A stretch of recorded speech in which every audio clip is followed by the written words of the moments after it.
Well, folks, with the Whitfield Report in its 5th season and me starting my 14th year of podcasting in 2021, I figured now would be as good a time as any to start a Patreon page for the podcast. And I know everyone these days has a Patreon page who is a podcaster, but let me tell you what you're going to get if you decide to join the Whitfield Report Patreon. At the $1 level, you'll simply be contributing. That'll simply be a way of saying thank you, and I appreciate it, but that's that. However, at the $3 level on up, you're going to be getting access to an exclusive podcast that I'm hoping to do weekly called the Savage Express Podcast. And on that podcast, exclusive to Patreon subscribers and supporters, I'll be covering music and movies and pop culture and personal anecdotes in ways that I can't cover on YouTube or traditional podcast platforms. I'm hoping to do this every week. I might not, but it'll certainly be a longer form podcast for those types of topics if you're interested in that sort of thing. And I also might be re-releasing some episodes of the Whitfield Analysis, my old podcast, re-releasing the back catalog, as it were, digging out some old video clips that I've had in archive for years and posting all of that exclusively to the Patreon site for you guys. It's going to be a good time, and there are a couple of different tiers you can join in at. I understand if you can't join the Patreon, but if you're able to financially support the show and you want to help out, joining the Patreon would be the best way to do that. So I encourage you to go to patreon.com/Whitfield Report and sign up on one of the tiers today. And again, folks, I want to thank you for supporting the podcast. Thank you for listening to the podcast. And hopefully, I can look forward to your financial contribution, which I deeply appreciate as well. God bless, folks, and God, freedom, legacy in that order.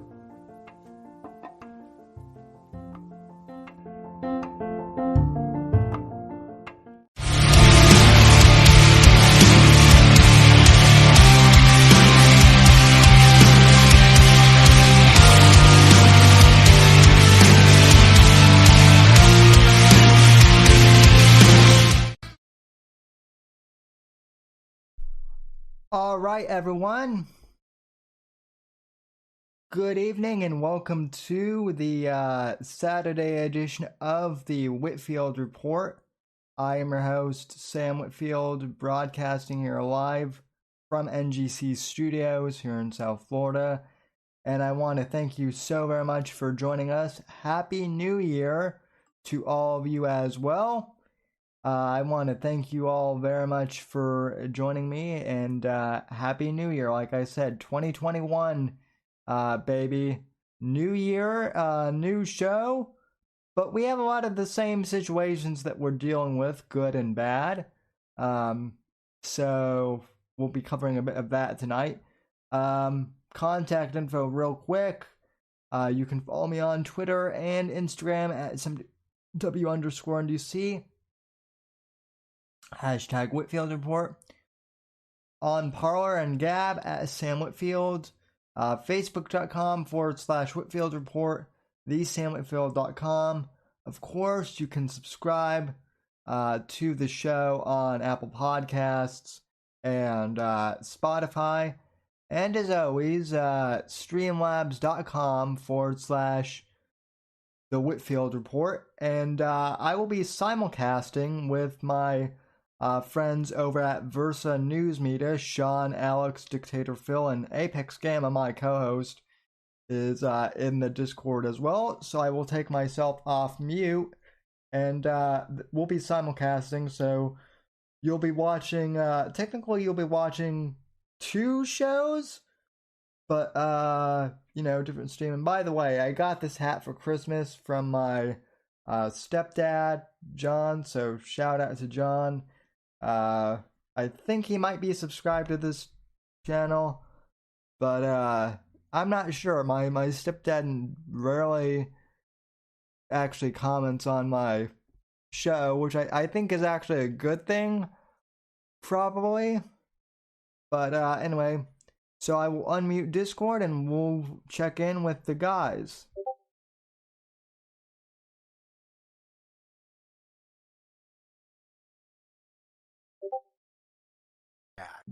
It was like Amy Schumer and Kathy Griffin bad. Like, I'll pull it up. It was bad. Like, and it was like, and you were, and I Hey guys, I know we were talking about, hey, what's up, Sam? What's going on?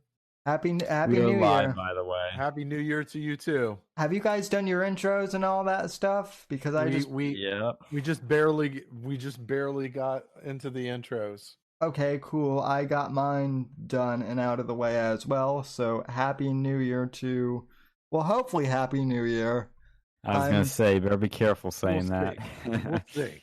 I wouldn't even say I'm cautiously optimistic. I'm more cautious than anything at this point. Yeah, that's how. I mean, cautious in many ways, not just the virus, not just with optimism, but with everything going on. I mean, I think Phil, Phil, you're not banned yet, right? No, your tweet's still live. No, I thought that was gonna be because my tweet had like the Parkland shooting on it. That was pretty funny. Yeah, like I thought that was gonna get me kicked off. Oh god, so that was brutal. I was like, I laughed. When I laugh out loud, that's when I know something's like actually good. Is like when I'm alone, I see a joke and I laugh out loud. Now when I laughed out loud at, so like, and I'm like, I hate being the guy. I'm like, look, I've never made a career out of comedy. I just say funny shit, and I've. And I've done stand-up classes. Like when I was in DC, I did stand-up classes or whatever. But like, I don't do this shit. Like that's not what I do. Like I look at, and I remember you telling me, oh, well, go figure. Kyle's doing a podcast with Dave Rubin. I'm like, oh, there you go. Fucking the self-proclaimed comedian turned fucking political commentator. Yeah, I can't even believe. I can't believe grifter. That dude had the balls to call himself a comedian. What political grifter, please? That too. Well, I mean, yeah, definitely that too. But I'm saying. Because he was a stand-up comedian. Apparently, he had some failed stand-up. It was bad. Like it was. I had to look. I had to. And it was one of those things where I had to look back at like some of his work because you see, if you go on YouTube, you could actually find. I think he had like he had special on some B-side Comedy Central show or something like that. Yeah, it was so bad. I was like, why? But he did make the right move going to the Young Turks because comedy was not for him. Okay, that was, so at least, and I'm pretty sure that no one was going to take his no talented ass until he went on the Young Turks, and I think that was more competition or whatever. I just like, God, he was so awful. And then I really don't like him all that much as a Blaze TV personality. Or I'm just like, I don't know. I used to like him. Like it's funny enough, that's how I found Milo, was through Dave Rubin's interview with him. That's when I first discovered him. I'm like, oh, this guy seems pretty cool. He's very, he's one of the cool lefties. Am I right? And then fast forward now a couple of years, and then when I started hearing that he wouldn't bring band people back on because he was scared, and yet he still says he's a champion for free speech, and he's Dave Rubin. He's so brave. He's so bold. You know, he's Well, not like the other lefties. It's like it's all fake. It's just it's all for money. well, you want to know why? You want to know why that is, Sean? Because it's if you're like if you're a broadcast / podcast nerd like I am, you might like kind of like an industry nerd.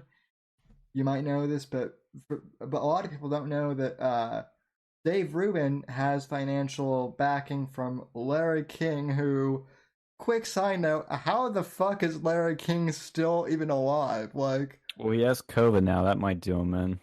well, the dude is little like, and I'm not even saying this to be mean, but he's little like not like I'm kind of impressed, but at the same time, like, dude is fucking 95 and still, like. Oh, he looks like he's from the Walking Dead set. I mean, he looks Oh, terrible, but yeah.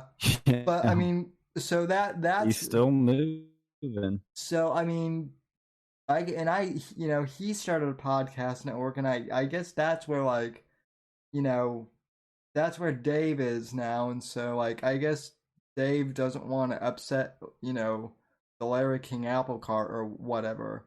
It's funny that you mentioned that he's his backer, because I remember Ruben saying like his biggest inspiration was Larry King. He wanted to be like Larry King, and I'm like, fucking ass kisser. Yeah. Yeah, now it all makes sense. From a dude named after a sandwich. Yeah. Every time I see a Ruben on the menu, I think of Dave Rubin. I'm like, there he is again. Well, and and to be fair, I mean, Larry King also has Dennis Miller, but on his podcast network, but also Dennis Miller isn't trying to suck up to people. So here's some money for your mic's going in and out there. I don't know if it's your connection, but yeah, but speaking of your Twitter, Phil, I'm glad you brought it up for a second reason, technically, is because you and I got into a little Twitter fight. I'll admit I fired the first shot, and then you dove in and brought a machine gun to when we were on Lauren Southern's Twitter. You fuck with my friends and you pay. You pay handsomely. Okay, yeah, that's it. Yeah, so I actually wanted to know about that because I saw that today. And by the way, real quick, sorry to interrupt, but shout out to Kevin Dugan on the Whitfield Report YouTube, who super chatted me $30 saying, here's some money for bullets at your local gun range. So yeah, well, with what's coming down the pike, that might be a worthwhile investment. So but yeah. Anyway, so get the wheelchair mounted minigun. Yep, that's the plan. Just gotta call over my Vietnam vet buddies, and they'll do it. They may be getting up there, but they can still hook up stuff. To be fair, Sean, though, like you brought up some old shit, but like at the same time, like she responded. Like, I mean, I was like, I wasn't the biggest fan, like when you were bringing up old Milo shit, but at the same time, she did respond. Okay, I wanted to see what she had to say to that, and then so she responded in a negative tone, and I'm like, no, not on my fucking watch. The reason I brought it up is because that tweet, I'm scrolling down to find it, is so just. Obviously, I can't see it because she blocked me. So Yeah, I'll find it. I'm shocked she didn't block me. That was what shocked me. And then I watched. So then I had to watch the Crossfire thing. I was like, all right, well, maybe I'll watch this Crossfire because Trent gave it some good reviews, and I'm like, all right. And I trust, a good friend. I trust him with fucking anything. So I'm like, all right, I watched it. And look, the it was shit. But the one thing that was legit was Mike Cernovich was on it, and he's, he hit a home run. He hit a home run on it. I'm sorry. Well, I mean, let's I'm sorry. Like, look, Lauren Southern. I don't know what the fuck she's doing on there. Like, there's the whatever the fuck she's trying to do, it's not working. I don't know. And then she's begging people for money and shit. Like, dude, just become a OnlyFans girl, okay? Like everybody else. Like, everybody else is begging for money, okay? Well, to be fair, Phil, I don't think anyone knows what Lauren Southern has been doing for like the past 5 years. For the past 4 years. Like, she was relevant back in like 2016 during the election, but after the election, she went all over the place. Like, well, what happened with her was and we'll talk about the story in the headlines before people start asking that in the title of our video. But what happened was that she did a South Africa documentary around 2016, which was pretty well done and was interesting. And we did a video on it. We liked it. And then she made another documentary called Borderless, which was, I didn't see it actually, because this is when all the drama started happening. But right when she released that documentary, she announced, "Oh, I'm retiring, and bye guys," and like turned off her Twitter, pretty much turned off the internet, didn't talk to anyone, didn't do a press tour, didn't do anything to sell her movie that she'd spent money on, thousands of dollars to produce. It was all really weird. And then that's when Milo's article dropped on the whole thing and basically exposed her for being a grifting, thoughty, fake. Like, I could go on, and I'm going to bring why that's relevant to the tweet, but it really exposed her for what her reputation really had become in the movement, but nobody was calling her out for. And I understand, like, when people don't like people bringing up old stuff, but the reason I brought it up, even though it's like, I think it's only a year since, it's been like a year or two since that came out. But the reason I brought it up is because this tweet just was, I mean, the levels of like, I don't even know I don't want to say projection, but fakeness, but like twisty manipulativeness to it was ridiculous. She sent out this tweet on December 30th, which is, I think, the day or two after her documentary came out, the new one, and she said grifters don't spend every donation they get and their own savings on creating a film they put out for free. I'm like, okay, but here's the one that gets me. They don't risk their lives in South Africa or Turkey for footage. I'm in the process of registering film fund nonprofit because that's how it operates anyways. No. Risking your life, I mean, give me a break. Okay, let's be fair though. The one South Africa, I could see there being some shit over there because that's a shithole country. But Turkey? Well, they don't like thoughts in Turkey, so most of the time. Yeah, I mean, that's going into the bar. Well, they don't have bars. Like, it's probably risking alcohol, like withdrawal for that. And if she gets caught, like seducing people, the police of Vice and Virtue are going to come out and like chop off her clitoris or something. I mean, it's just so just disgusting that she's saying how dangerous the places she went were and how dangerous of a life she's living. But she is perfectly fine, and this is why I called her out for, of putting Gavin and knowingly letting Gavin McGinnis be in danger with Antifa because they are highly suspected of, because of the filmmakers she had with her that she knew were working with Hope Not Hate, and which works with Antifa. She knew this, supposedly, allegedly, and they doxed Gavin's location to them. And I'm like, you don't lecture me on safety and on, oh, I'm so dangerous. You put, I don't risking my life here, guys. It's like, it's just really like, I was like, all right, let's say something. I didn't expect her to reply. I didn't expect anything to happen. I expected maybe a block, but I see a notification. Lauren Southern reply. I'm like, what? Okay, let's see.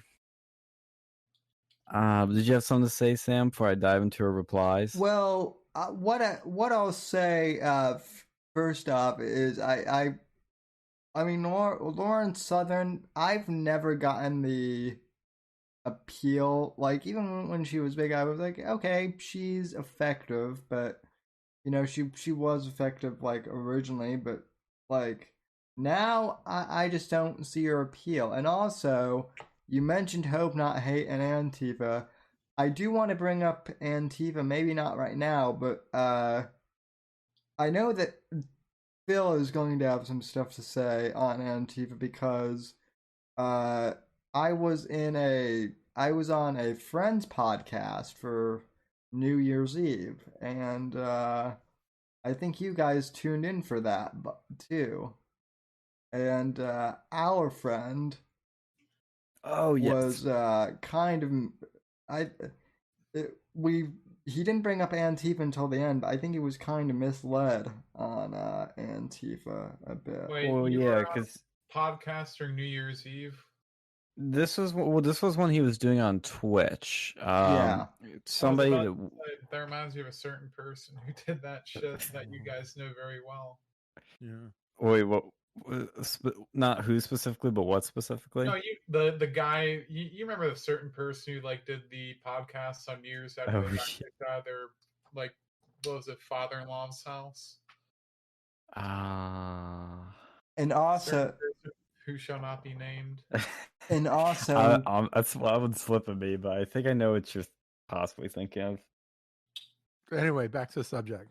Yeah, people are listening to this like, what are they talking about? But yeah, I know what you mean, Sam, because I even said something to check, because I couldn't talk at that time, but I was like, Antifa's a terrorist organization. Like, I don't care how anti-fascist you are, like, the group is a terrorist organization, and that's their name is deliberately misleading. But we'll have a discussion with them. Well, yeah, we'll dive into that one too.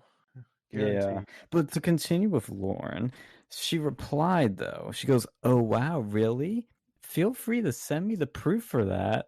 I remember being horrified by the accusations. Oh, she was really horrified, begging for someone's proof from those who made it and receiving absolutely none. Do you believe everything you read? I was like, whoa. Okay, so this is apparently some big false accusation. It's fake. So why did you have to disappear? Why did you disappear? Why did you went silent? And why do multiple people back this up? And nobody's come out to your defense. It's very suspect, and then very sus. And she posts like this archive from an article she wrote on Medium, I guess debunking this, but you can piece through it. It's long and boring, but parts of it completely don't make sense. Like where she says Alex Jones said that he wouldn't let Milo back on his show. Well, she never names him, which is so funny. But she says the person who made these accusations, the petty person. And it was so BS because Alex had him on the show like when the pandemic was starting. So total lie. So Phil replies, "Oh, you mean how you tweet like you're an actual conservative? No, I don't believe everything I read."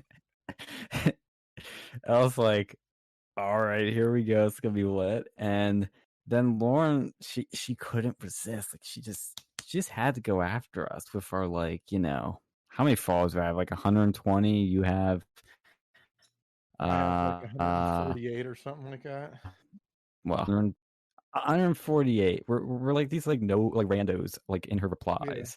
And she goes, yes, this is all an elaborate scheme to create free dissident content to squints, expose BOM free. My leftist handlers take down NGOs for hope not hate, expose South African farmers for Antifa. What? You never mentioned exposing South African farmers for Antifa. Let's be real. I think that the South Africa one was fine, but that doesn't excuse her behavior of like literally fucking people to write her own stories. Yeah. And then she just goes Twitter silent after those accusations. Like right after her, I think it was the South Africa video. She went like radio. I think that was when she went radio silent. No, it was after the borderless one. South Africa she did first, and the big, she talked about, did interviews about it. It was a big deal. We watched it. Everybody was talking about. But when she came out for second one, which was on the border crisis in Europe, it went dead silent. Like she disappeared. She completely disappeared from public life, online and offline. Wasn't that around the time that she had her kid? Yeah, and that happened too. Which there's rumors about how that happened. If you, I don't necessarily believe the rumors, but Yeah. hey, so things don't surprise me anymore. Yeah, 12 pack in my chat goes, Laura has a black baby, right? Since No.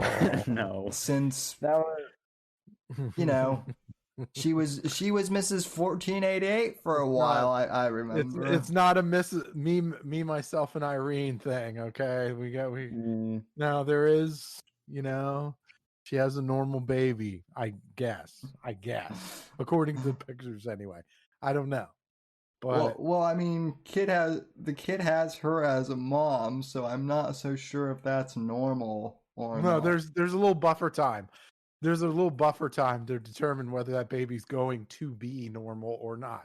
We all have our suspicions, and we're betting our money heavily on a certain direction, but the jury's still out. Yeah, it's a very weird situation, to put it That kid's mildly. probably gonna end up really fucked up, though. Yeah, I feel sorry for that child, honestly. But we still kept going at it in the replies. Phil then said, I'm not saying you don't promote conservative-friendly content. I'm saying you're not an actual conservative. And that is the distinction that we were trying to make. That's what grifters do, is they appeal to a certain audience. It doesn't mean that they actually are part of that audience or they believe what they say. They can appeal to it. That's the easy part. But actually being that is a whole nother thing. And then he also said, by the way, whoever writes your stuff deserves praise. Dude, that was the one that got me. I thought you were gonna initially say, by the way, whoever writes your stuff deserves a blowjob or something. I've been like, whoa. But no. Even I have limits, all right? Allegedly, they already received that, so it's not. Allegedly. Yeah, allegedly they did. But that's what did you in, got you blocked from her. I am still not blocked from her, even though I'm trying to find my last reply to her. And then I see Jeff's talking in your chat, so we'll reply to him. I said, deleting YouTube comments and blocking people like @PluffyPhil on Twitter for basically calling you fake is a great way to prove them wrong. And I showed a screenshot of her blocking you, and then she just, that was it. So that was our Twitter fight. The problem is, I think certain people, I reply in a certain fashion. Like, I know there's like some people, they like to just, do the Ben Shapiro type replies where you're just like, stoic and, to the point and, whatever. I like to add a little humor in my tweets. If I'm gonna if I'm gonna give you a response, it's gonna be somewhat humorous. That's. I wanted to throw some bombs, and you wanted to throw some packaged I wanted to throw some gasoline on the bombs. Let's go. Yeah, it's just I don't know. Yeah, normally I don't care about some of these things, but sometimes I'm just like, why not? Let's reply. Let's see what happens, because I do not like Lauren Southern anymore, obviously, because I hate all these fake people like her. So yeah, it was fun. I mean, look, let's be real. She's semi-fuckable, and she's got. There's a lot of like on the conservative scene. There's a whole lot of incels, right? There's a whole lot of incels. No, she knows her looks. Vagina. Oh my god! No. No, yeah, absolutely. I mean, that's like, yeah, I know, like Sam, you said you really don't understand her appeal. Like, her appeal literally is that she's good looking, she's smart, well spoken. at least that's what we perceived. Everything from what you'd see on video. So people like that. I mean, let's be real. Hot girls are the best selling thing on YouTube, the best selling thing in any movement, especially any movement of men mostly. So look at Tommy Lahren, right? Tommy Lahren is like she hasn't said anything that's original. She probably doesn't even fucking say her own shit, right? She probably says a whole bunch of shit that somebody else fucking wrote. But no, she's semi fuckable, and people watch that shit. Yeah. Yeah, it's a very simple formula. The draw. That's the draw. Like, let's be real. When we all first found Lauren, what was our first thought? It wasn't, wow, I wonder what she has to say. It was, oh, she's hot. Click. I mean, that's how it works. My first thought was, she's okay, but Tommy is better. So you see 2 videos. Oh, Tommy. It's. I mean, I'm like, I liked the appeal of the first couple of videos, just because what she had there was a spunkiness to her, but it was like, you expect people to, like, I don't know, I think you expect people to evolve in what they do, and it's like there was really no evolution. You're just kind of saying the same old shit over and over again, and it's like, and she sells it as evolving, but she sells it like, guys, I was deep in the movement, and man, it was radical. People are divisive. Yeah, you know what I mean? When she was all talking about men, like how men are shit or something like that. She was like, oh, you mean Tommy? She had she had something where she was like man hating or something like that. Like, well, she had a breakup, and she was getting all, like, because one man's bad, all men are trash. She evolved in the same way that Hunter Avalon evolved, like fucking devolution right there. Oh, I have something to say about Hunter that's funny. No, and I'm sorry. Okay, look, let's be real. Most of the time, I'm just going to come out here and say this. I know this is going to be very unpopular, but whatever. Say it. If a lot of dudes get rid of you, okay, it's probably you. Okay, probably you. Yeah, but like we were always built on a culture of like, oh, women are never wrong. No, right. No. Like, I'm like, no. I'm gonna call it like I see it. Okay. If you're bouncing around from relationship to relationship and nothing's fucking working, guess what? It's you. Okay. Yeah. It's you. Preach. Everybody, look. There's millions of other people that are in happy relationships and dealing with shit and are living lives or whatever, and then there's you, right? You're bouncing around from relationship to relationship. I don't understand why you can't find true love. Maybe it's your personality. Okay. I love that. I love my boy Alan here in the chat is throwing bombs tonight as per usual, because Alan is a fucking mercenary, but Chad. Literally, but he says Tommy is a stuck up. Yeah, I can't say that on YouTube. Yeah. Then can't say which. It rhymes with bunt. You can't. I've said much worse. Okay. Well, C bunt. Yeah. What was that band on YouTube? I thought, I see. This isn't Twitch. We can say sim. You can definitely say cunt. Yeah. Look, I mean, look, we've said a whole bunch of fucked up shit on here. Okay, that's fine. Okay, well, I see. I don't care about my channel, but I just wanted to make sure that you guys didn't get. We appreciate it, though. We appreciate it, Sammy. But, we appreciate it, but we'd gladly get nuked so that we could screenshot it and be like, and just for the record, okay, just for the record, I promise you, in 2021 there will be a lot more nuking. I promise you. Oh yeah. I promise you. Okay. You think boys. last week? You think last week was bad? Guess what? It's gonna continue. Well, no, That's a good point, though. Why is it in like the United States you can call a person a dick all the time, but as soon as you call someone a cunt, that's like you said the N word. Oh, cunt packs a wallop. Yeah, like why they? It's literally it's like the. And yeah, in Britain they use it all the time. Well, yeah, like especially Australia, that's their national word. I mean, I don't know. Maybe I may be an exception to the rule, but I have called dozens of confirmed women cunts in a derogatory way on Twitter, and I've not been banned yet. I've been blocked by a few people, but I'm just not. I guess I'm just not like perpetual about it. I'll just be like, if they say something rude and I respond, well, fuck you, cunt. Yeah, kind of thing. For me, and you guys know my personality all too well. So does Lauren now. Yeah. Now so does Lauren. It's not when I call somebody a cunt or a bitch.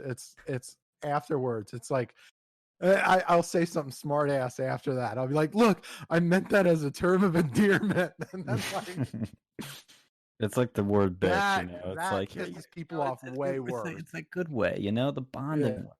Oh yeah, no, See, I do the same thing. It usually works, or I'm just delusional, and I just mute I'm just like notifications. It's like, Louis C.K.'s whole bit on the word cunt is one of the most, honest to God, it's one of the funniest bits I've heard in comedy, but it's because it's true. And basically about how it's just one of those words that you have to say when like it just puts that extra oomph. Like, she's not a bitch, she's a cunt. So. Yeah. I feel the same about other words. Commonly known in the woke community as like F-slur, for one. Faggot is one of my favorite words to say. Oh, I wanted to bring up that word. Okay. You know why? Because and we'll address you folks in Sam's chat, because I know they're asking a lot of shit about everything. But our boy Hunter, remember our boy Hunter? Mm-hmm. So apparently Jacob Wool co-hosted a podcast with him back in 2017. And I'd seen him say this before, but I saw it again. I completely forgotten about it. He said, I had to fire him after a few episodes because he wouldn't stop using trashy profanities like the word you were talking about, Apex, despite repeated warnings from me. And Jacob says now he does TikTok videos with hashtag LGBT, rainbow flag in the description, talks about how he voted for Joe Biden. It's like, wow. A total, not even a 1.8. That's like a 3, like a 720. So when Jacob Wool kicks you off of his podcast for profanity, you fucked up. So Hunter Avalon basically pulled an Owen Benjamin where he went too much for our circles. I mean, that's like, dude. Well, I mean, I was go ahead, man. Go ahead. I was just gonna say that Hunter Avalon and Kyle Khrushchev both. I saw that I saw your tweet, Phil, by the way, about Kyle too, and I 100% agree with that. Like, Kyle is an obvious. I mean, so is David Hogg. They're both horrible grifters. They're both pawns too. Like, I think it's really tragic that's happening, because you're seeing it happen with, actually, of all people that I would think it wouldn't happen with, is Nick Sandman. You're seeing the establishment essentially pick these people up and not just use them as pawns, but they warp them, they twist them. They take people like Sandman, who should be like the hardest red-pilled, like strong anti-establishment like guy of our age group, and he's campaigning for Mitch McConnell. He's speaking at the RNC. He's doing all these other things, and it's only going to get worse. But he's somebody that, let's remember, let's wind the clocks back. Not too long ago, not only was he smeared by the left-wing media, he was smeared by the right-wing media. The people that smeared him are now bought him. They bought him. He's working for them. He's working for the people that smeared him. I mean, does he not get this? Does he not care? No, I don't think he's a dumb I think guy. it's like I think it's just money. I think it's I think it's just abuse. a fuck ton of I think opportunity. there's an money, yeah. abuse syndrome there. I think there's an abuse syndrome there. Like What what did Sandman do this time? What did he actually do? He yeah, was I think a you grinning explain kid, it. remember? Yeah, what did he do? What he's doing now is he's working for establishment people like Mitch McConnell. I think what Alex is asking though is, has he done anything like recent since that? Since Oh. which, to my knowledge, no. I mean, Well, they're just he was like his thing, his thing Linwood that got my thing. attention was the tweet where he was questioning Linwood. Now all of us can say, hey, maybe Linwood's tweets sound a little off or whatever, but for Nick Sandman, given that this Linwood is the guy who went to bat against these big fucking media corporations on your behalf and stuck up for you when everybody else fucking breathed fire down his fucking back, you might want to like keep your mouth shut, just saying. Well, now Linwood is saying that Epstein is alive. Yeah, right? like there's So- some weird stuff with Linwood, and I've heard that maybe he wasn't as involved with the lawsuit actually, but he did stick up for the kid on TV. Like, whatever that may be. And it's like, why are you punching right on this? It just doesn't make sense. And he's also been tweeting out stuff recently where I think I could be wrong, I need to double check this, but I think he basically said like early on, like, guys, the election was not stolen, like we should accept Joe Biden, like something kind of along those lines. Like, I'd have to check it, but yeah, I mean, you're getting the feeling he's more establishment than Trump America trying. first. He's trying.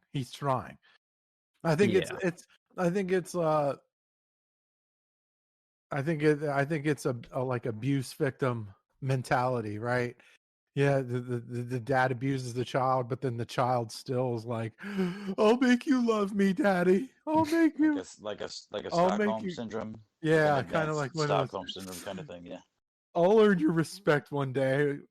Like, it's not just realizing that the dude is a drunken piece of shit who's never gonna who doesn't recognize anything anyway. Like, yeah. like the Well, I think establishment doesn't give a shit. They don't give a shit. Even if they cup his balls one day, they're gonna fucking ditch him the next. Like, it's gonna be quick. It's gonna be quick.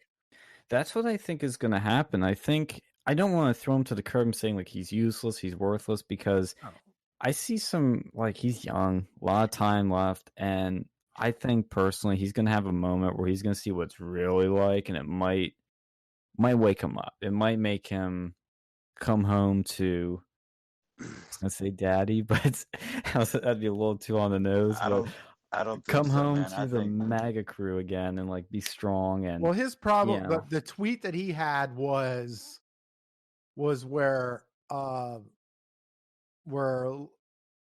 I think somebody was questioning his loyalty, and then he tweeted something like, well, no, the truth matters more than loyalty. I'm like, oh, dude, cringe. I don't know, buddy. Cringe.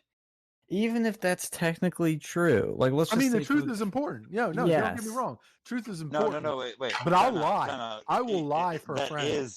I would say no. That is true, though. Like, the truth is more important than loyalty. I guess that depending on how far you break it down. No, but when we're talking national scale, any one of you, I will lie. Look, the truth does matter, but in times of need or in times where I want somebody to have my back, or the time is right for me to have somebody else's back, I will lie like a motherfucker. I will lie like a motherfucker for any one of you to get you out of some shit. Right? I don't care. That's a devil's advocate angle. I can't play because I'm right there. I'm right there with you on that one. That makes fucking sense. Like, loyalty matters above all else. Like, truth matters more than loyalty. If the truth matters more than loyalty, like, let's say you're fucking, the girl in the attic. What's her name? The girl in the attic. Yeah, the one with I was gonna say Helen Keller. I get them mixed up all the time. Truth matter more than And loyalty at that Frank? point, or you can be loyal to your friends and family. Well, and the other thing too is like, okay, look, let's say he has an issue with that tweet. Don't blast him publicly. Yeah. DM him. He probably has his number on freaking, he's probably got him pinned on the top of his iMessage app. Just hit him up that way. Don't make this spat publicly. Like that's the problem I have. And I know, look, there's sometimes you need to call people out publicly, and there's sometimes you don't. This is one of those times you just don't. Just don't. And I don't know. It's just, it's frustrating. But I saw Jeff actually ask in the chat what we, I'll be there in a second. Well, Jeff asked in the chat about what we think of Poopy Bennett. Do you guys know the story about that? Help with the guns. Yes, the Kent State gun girl. So there's a picture of her where, I think it's from college. Oh no. Yeah, you know what I'm talking about? No, I don't, but I can surmise where it's going. One of those people that, shit on, like, they got too drunk and they shit themselves. Like, that's, let's And be there's a picture of it. Oh no. What was that? For shame. folder. I couldn't hear you, Alex. What was that? There's a feet folder now. I just saw. No. I said there's a photo of it that she really obviously doesn't like for obvious reasons, but gets circulated around. People bring it up every time, like she's at some campus. But to address Jeff's question on that, like what we think of her, I personally think she had like this 15 minutes of fame, and boy, did she like use it to her advantage. I think her videos are cringy. She brings up stupid points and stupid arguments, but I hope she means well. I personally don't think so, but I don't like her. I actually have. do not I have like something. her. I have something I want to kind of tag on that because I was sitting in the VC here for a good 10 minutes or so, just on mute, listening to you guys because I didn't have much to say because I wasn't privy to the Lauren Southern thread, but I was something was said that I wanted to comment on that applies here. Expect that girl to pop back up on the internet in a few years in some sort of relevance, in some sort of similar capacity to what she was in the first place. She'll does keep reemerge. popping up. Like when she was at Ohio State, that was trending on Twitter for a while, where all these people were swarming her, and her bodyguards had to basically pick her up and get her out of the crowd. It was so bad. I remember we were talking about that at Turning Point meeting. Like she keeps getting in there. Like, and her channel has quite a few subs. I will give her credit. She is not afraid. I mean, she goes out there and she is pretty fearless, but I think she brings up stupid points and is really bad at arguing and makes people look bad. It's a little different situation from what I was actually trying to describe with Lauren Southern, and Sam was asking like what the appeal is now. It's some weird internet memory hole that happens. I've seen it happen dozens of times with people, whether we're talking about Monday Matt Jarbo, or the Ethan Ralphs, that end of the spectrum, or the Lauren Southerns, these conservative grifters, or the lefty grifters that shipped back and forth. Like they embarrass themselves on the internet, they disappear for X amount of time, and then they reemerge and they make money and they become prominent again, and people listen to them somehow, and you get shamed. As someone even brought up earlier, don't bring up old shit. Like it's bad to bring up old mistakes people have made because they don't matter because it's the internet or something. It's some weird fucking psychology of the e-celeb, and it happens perpetually on all ends of the spectrum that I've witnessed in all the years I've been watching people on the internet. Well, I think it depends what it is. Phenomenon. If it's a stupid tweet or an edgy tweet, I think anybody that brings that up and thinks it's a got you in most cases it's very silly. But if it's like you've done really dirty stuff, you've done horrible stuff, you've treated people terribly, no, bring that up because that's a reflection of character. That's a reflection of who you are. Those things mostly don't change. If you do change, great. I hope you do. And there's that brings me back to that thing about her shitting her pants. Like, you know, there's a lot of legitimate things you could get her for, but I feel like that's a fucking low blow. Like, there's a lot of college girls who've done similar shit, and I've seen it on Penn State Snapchat. Oh I, yeah. I've seen it back when fucking Yik Yak was still around. Like, she was not the only person that shit herself after getting drunk. Like, let's No, be real. I think if plenty you would of go after dudes have done it too. Well, but hold on. I thought she shit herself in protest of like having to like get kicked off campus or something. No, you're thinking of Charlie Kirk. Do you remember that? Do you remember the Turning Point safe space, like where they were in literal diapers? Oh yeah. Do you remember that? Yeah, I remember that. But I don't think that way. Like, that criticism about you know, the gun girl is, you know, valid. That was an embarrassing moment, and you know, it's sad, but you know, shit happens. It's not like something on her character. Now, there's stuff about her character you can absolutely attack her for, but I think that's just a fucking low blow. Yeah. It is, but it's something that, Yeah. and I'm not saying I think, you know, people should keep bringing this up. Not saying that, but the reason people do is because one of those things you can easily mock somebody for, and I don't want to say like anybody's being too smart with like how they attack or anything, but it's one of those things that it's like it's an embarrassing thing, so it's like easy for mocking. The thing it's embarrassing, but it happened, and that's one of the things about the internet, man. Like, you know, people have to own that shit, and if you know, that's why I feel like honesty is the key. You can't lie for people. You can't, you know, I mean, if, you know, in a personal situation, if someone is, you know, there's an injustice, I just think honesty is the key 9 times out of 10, even when you're talking about close friends, especially when you're talking to close friends. You need to be fucking honest with them and not lie to their face and just tell them what they want to hear. You know, so it's hard to, you know, stretch that out over, you know, from real life to the internet. You know what I mean? Because they're very different. Let's be real. It's hard to get the truth from point A to point B when everyone around us is a fucking liar, basically. Yeah. Right. Like, like everyone out there is trying to bullshit you. Like, right. Yeah. And it's sure. like, look, we're just like, look, we're trying to, you know, like, look at what we do. Like, look at what we do with our shows or whatever. We're just trying to be we're literally that meme of fucking Charlie from Sunny with all the fucking, you know, threads in the room, or, you know, the, you know, I feel like the that conspiracy half the threads. Yeah, exactly. And to that point, as our friend, well, Apex, at least our friend, Semper Reloaded brings up, that's why none of us have reached past the 700 sub mark. Yeah.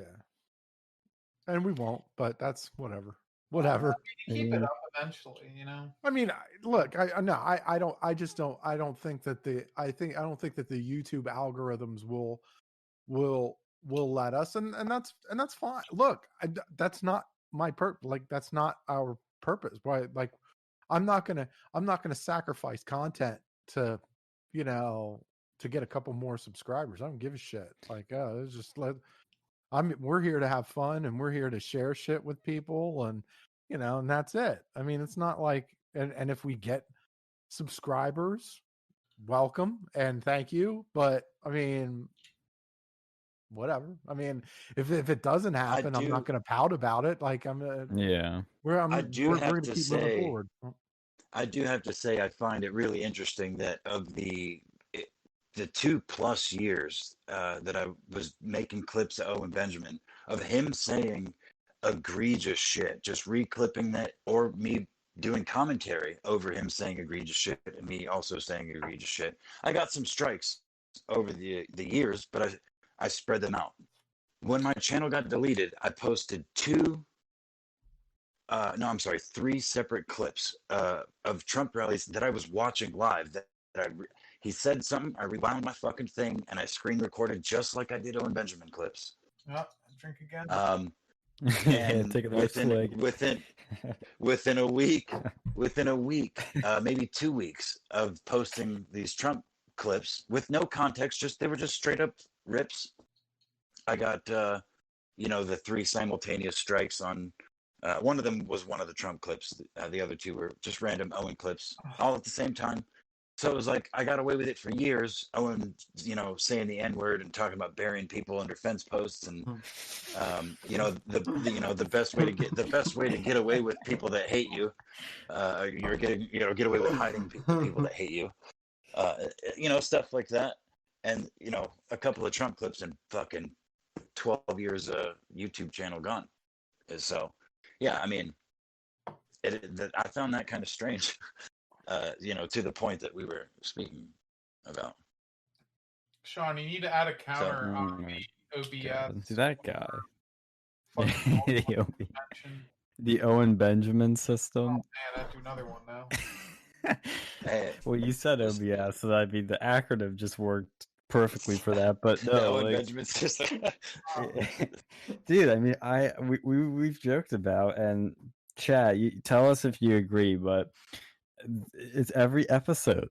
I mean, we mentioned a lot of names, but every episode, the Voldemort name comes up. He who shall not be named comes up, and I think at this point we need to start a counter so that we have our Owen Benjamin drinking game. Every time you hear the name drop, like a literal count, yeah, just bing.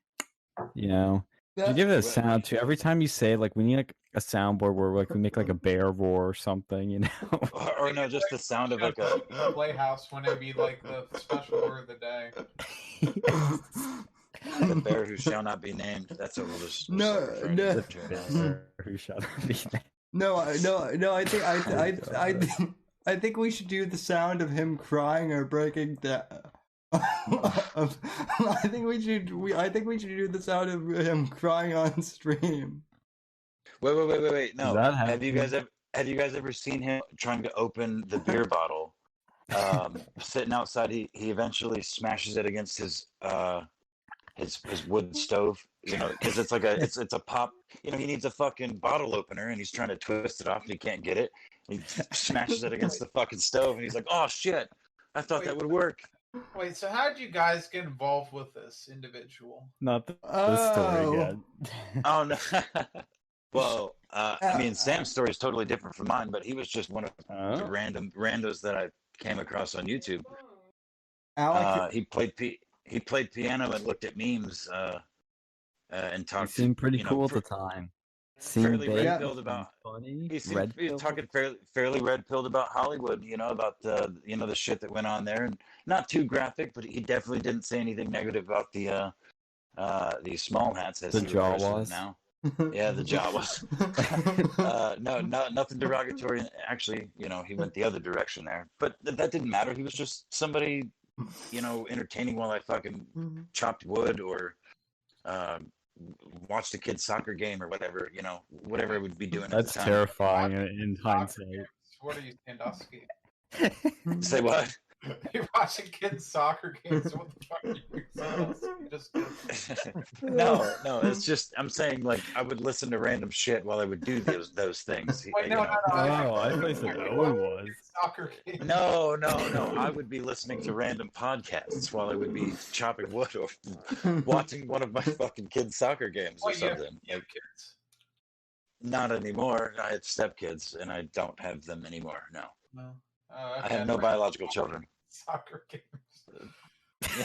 Yeah. The point though is, it was many years ago, and I watched him open the infamous gummy dicks on stream, and then also watched him dox a couple of individuals and accuse them of poisoning those gummies. Which is how I got tied in, and which is how Sam and his whole group got tied in. Oh my god. And that, Owen is a perfect example of kind of what I was saying earlier about the internet's memory hole. And he comes up all the time, A, because you fucking idiots keep letting me on the show.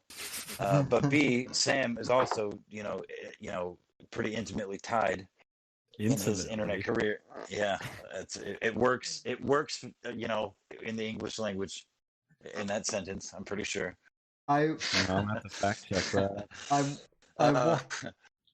Chad, fact check us. I'm closely tied to. But I wanted the point. No, he's a perfect example of the memory hole, though, and like I have a close tie to it. I've seen it happen repeatedly with Owen, and it happens on a bigger scale with more people. It's there's some weird thing that's going on with the internet and the way people interact with it, and their inability to like accept what's right in front of them. It's not like, you can learn a lot of things from the internet, but you can refuse to learn even more from the internet somehow. Seems to be my observation from both my interactions with it and my interactions with people who interact with it. It's very weird. It's not fucking internet, man. That's been getting pussified for the last like 10 years.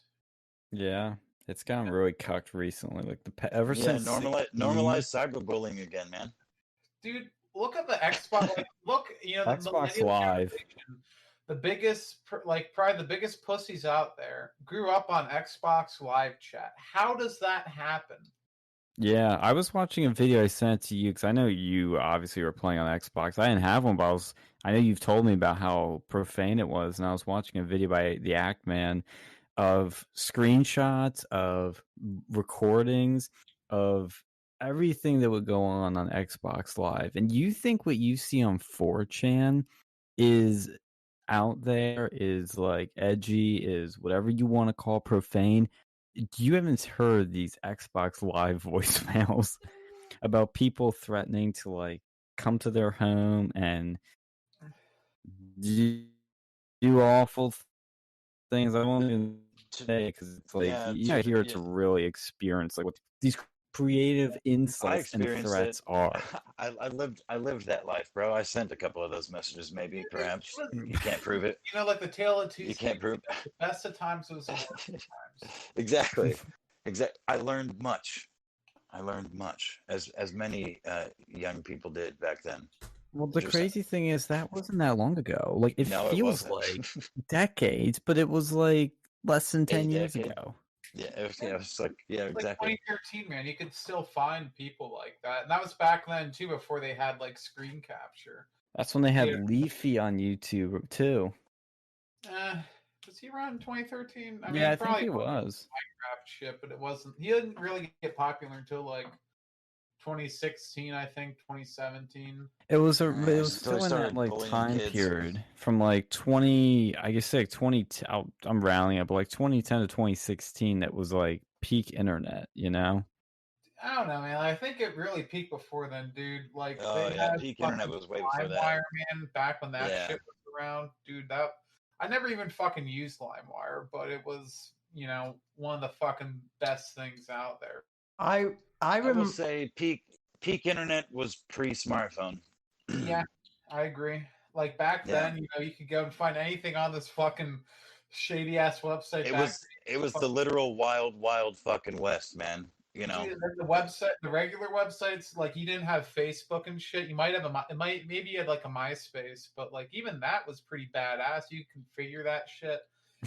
MySpace was dope, dude. MySpace was dope. I'm sorry. That came later though with the smartphones, because I know you talked about this a lot, Alex, but even Nick Fuentes was mentioning this Yik Yak.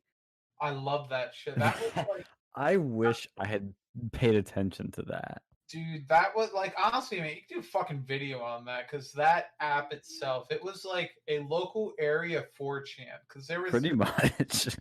Like, and you would see all sorts of funny shit. I remember I first learned about it. I was in the student government at Penn State. It was one of those branch campuses, and they're like, "Oh yeah, this Yik Yak app, it's terrible. People are talking about that." And that's when you went download. Yeah, it was fucking great. Like I remember, like the first year I had it, like someone made a shooter threat at Penn State. They got busted.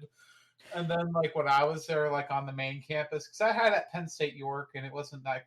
It was just a lot smaller place, and then you go up to main campus, and there was like so much shit going on. There was a fucking foot dude. Like, eventually they let you post pictures in there, and you just take pictures of these girls' feet. It started going downhill, and they required you to use a username, and then they removed that for like I think 6 months, and then that was kind of good again. But it was the most interesting app, and I wish that we could have that sort of stuff again. But because of the pussification of the internet and society in general, they wouldn't allow it. Like, people would say sexist shit, racist shit, fat phobic, trans shit, like every sort of just fucked up thing. It was literally like 4chan. You'd find people. I remember I was in this student government summit at, like, I think it was Penn State It wasn't Altoona. It was like the one near Philly. I forget which one it was. Mm-hmm. I don't know. You know that. Or shit. Abington? I think it was Abington. I think it was one that Amelia Earhart went. I remember that because there was some, like, they had tried to have some diversity bullshit. I just stood up in that meeting and walked out. And this gay guy kept yelling at me for smoking cigarettes. And I was like, okay, buddy. I thought you'd understand putting a stick in your mouth, but okay. Oh, No, God. I don't like how that was one of the things I didn't like about the podcast the podcast that, like, Sam did with the other day on Twitch. He's here. I think Jeff He's in chat. I think Jeff. Yeah.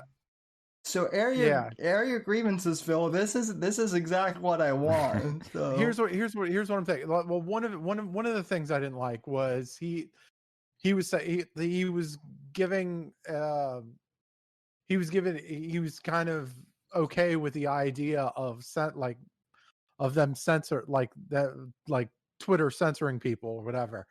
And I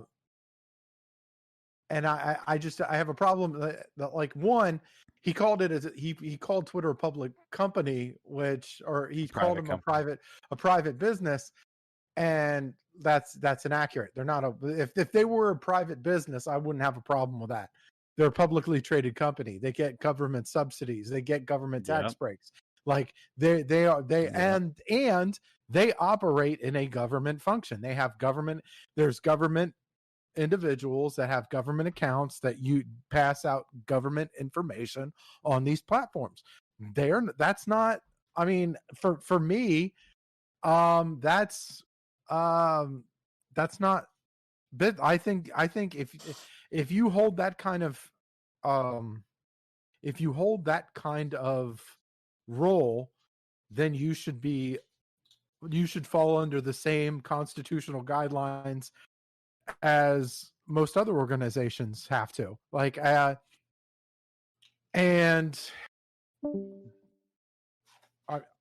I mean that's an Apex. Yeah, well, I mean, I'm sure he'll pop back on.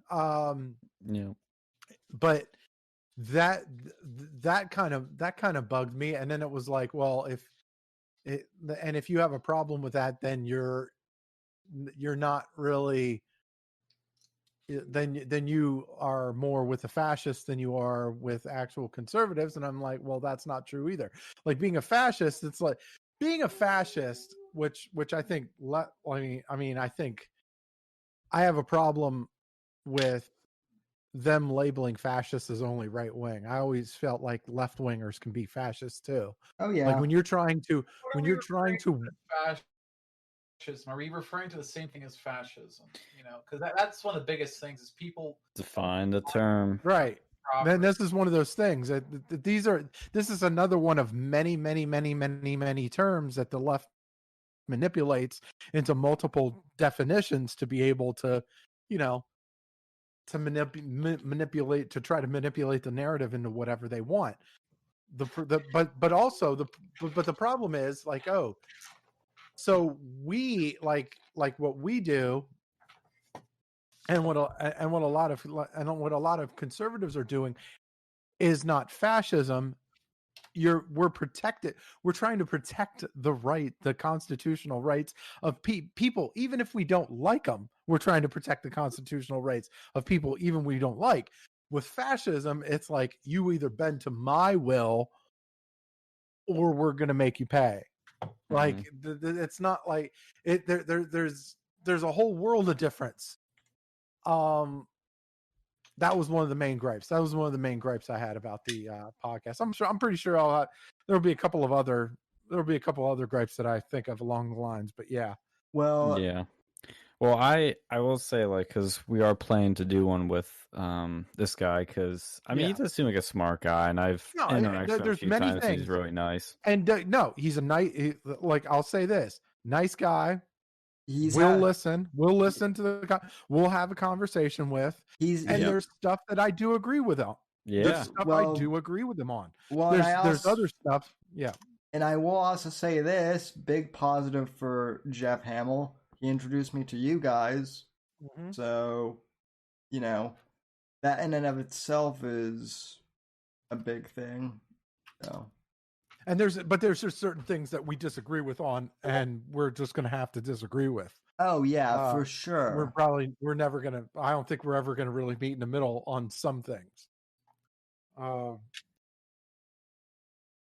of them was when I joked around and said that commies should be executed. I wasn't kidding. They should be executed. No. Execute Order 66. No, I don't. No, and for okay, so we'll start. I also think I'll unpack that one here.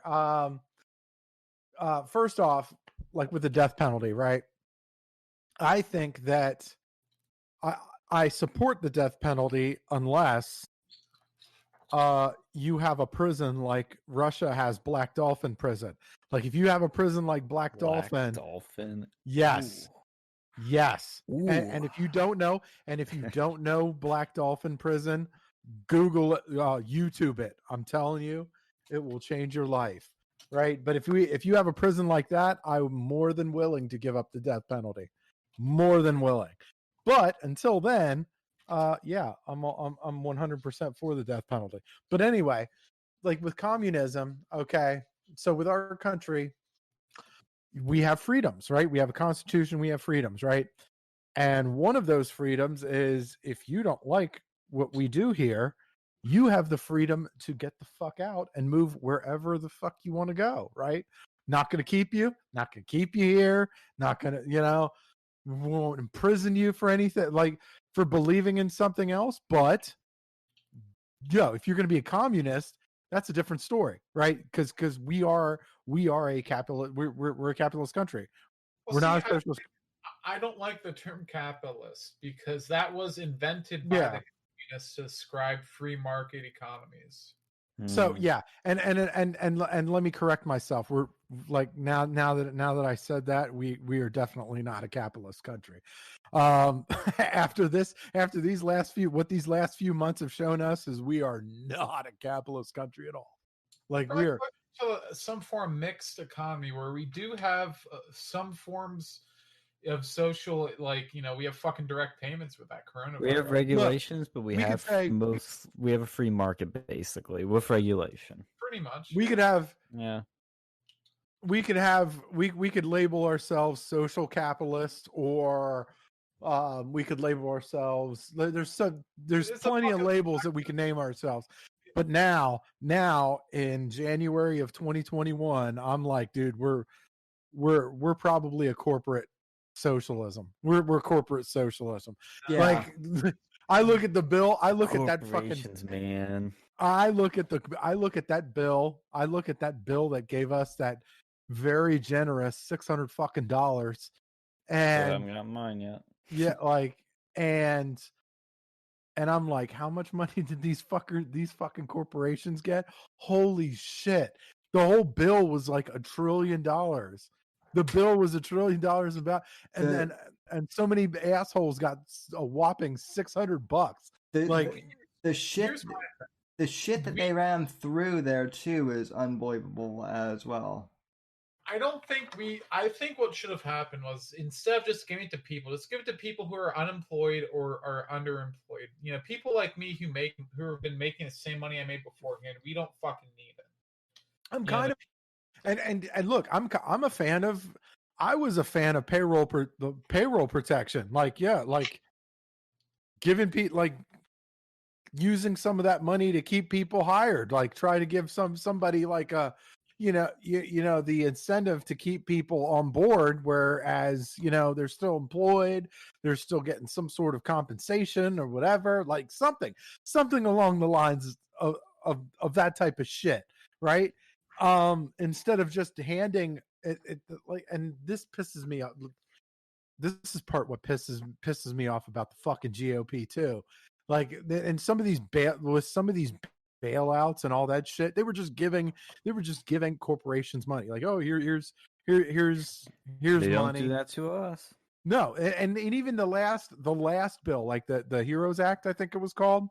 I'm still there. There's so much bullshit. I'm losing names for everything. But yeah, like with the Heroes Act, right? They gave them money, and it was like, oh, if you keep your employees, it can be it'll be a grant where you don't have to pay it back. If you don't, then you'll have to pay it back. But so a lot of these businesses just kept the money, spent it, then declared bankruptcy, and fuck it. Yep. Like, yep.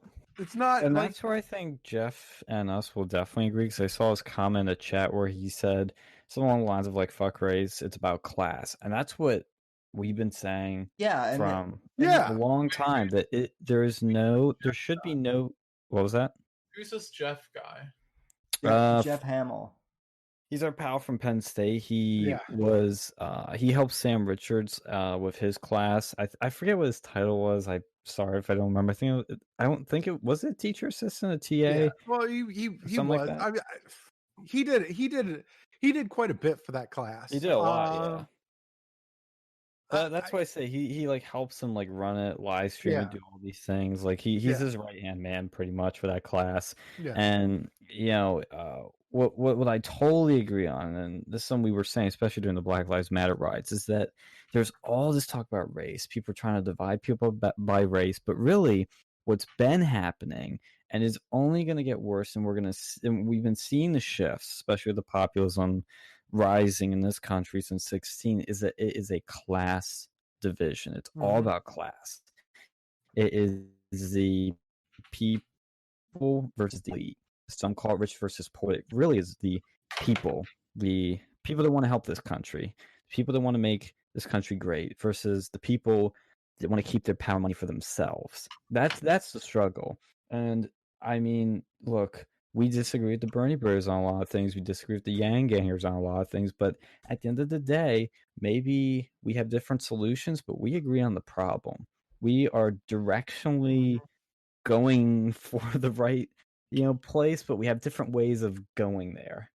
If that makes sense. One of the problems that I have, and one of the reasons why I think I don't know if we'll ever meet in the middle on it on a lot of this stuff, is the terminology is the definitions of a lot of the terminology is different. Like for what fascism, what the nationalism, racism, what the left racism, what the left defines as racism and what the right defines as racism are two very different things, right? Yeah.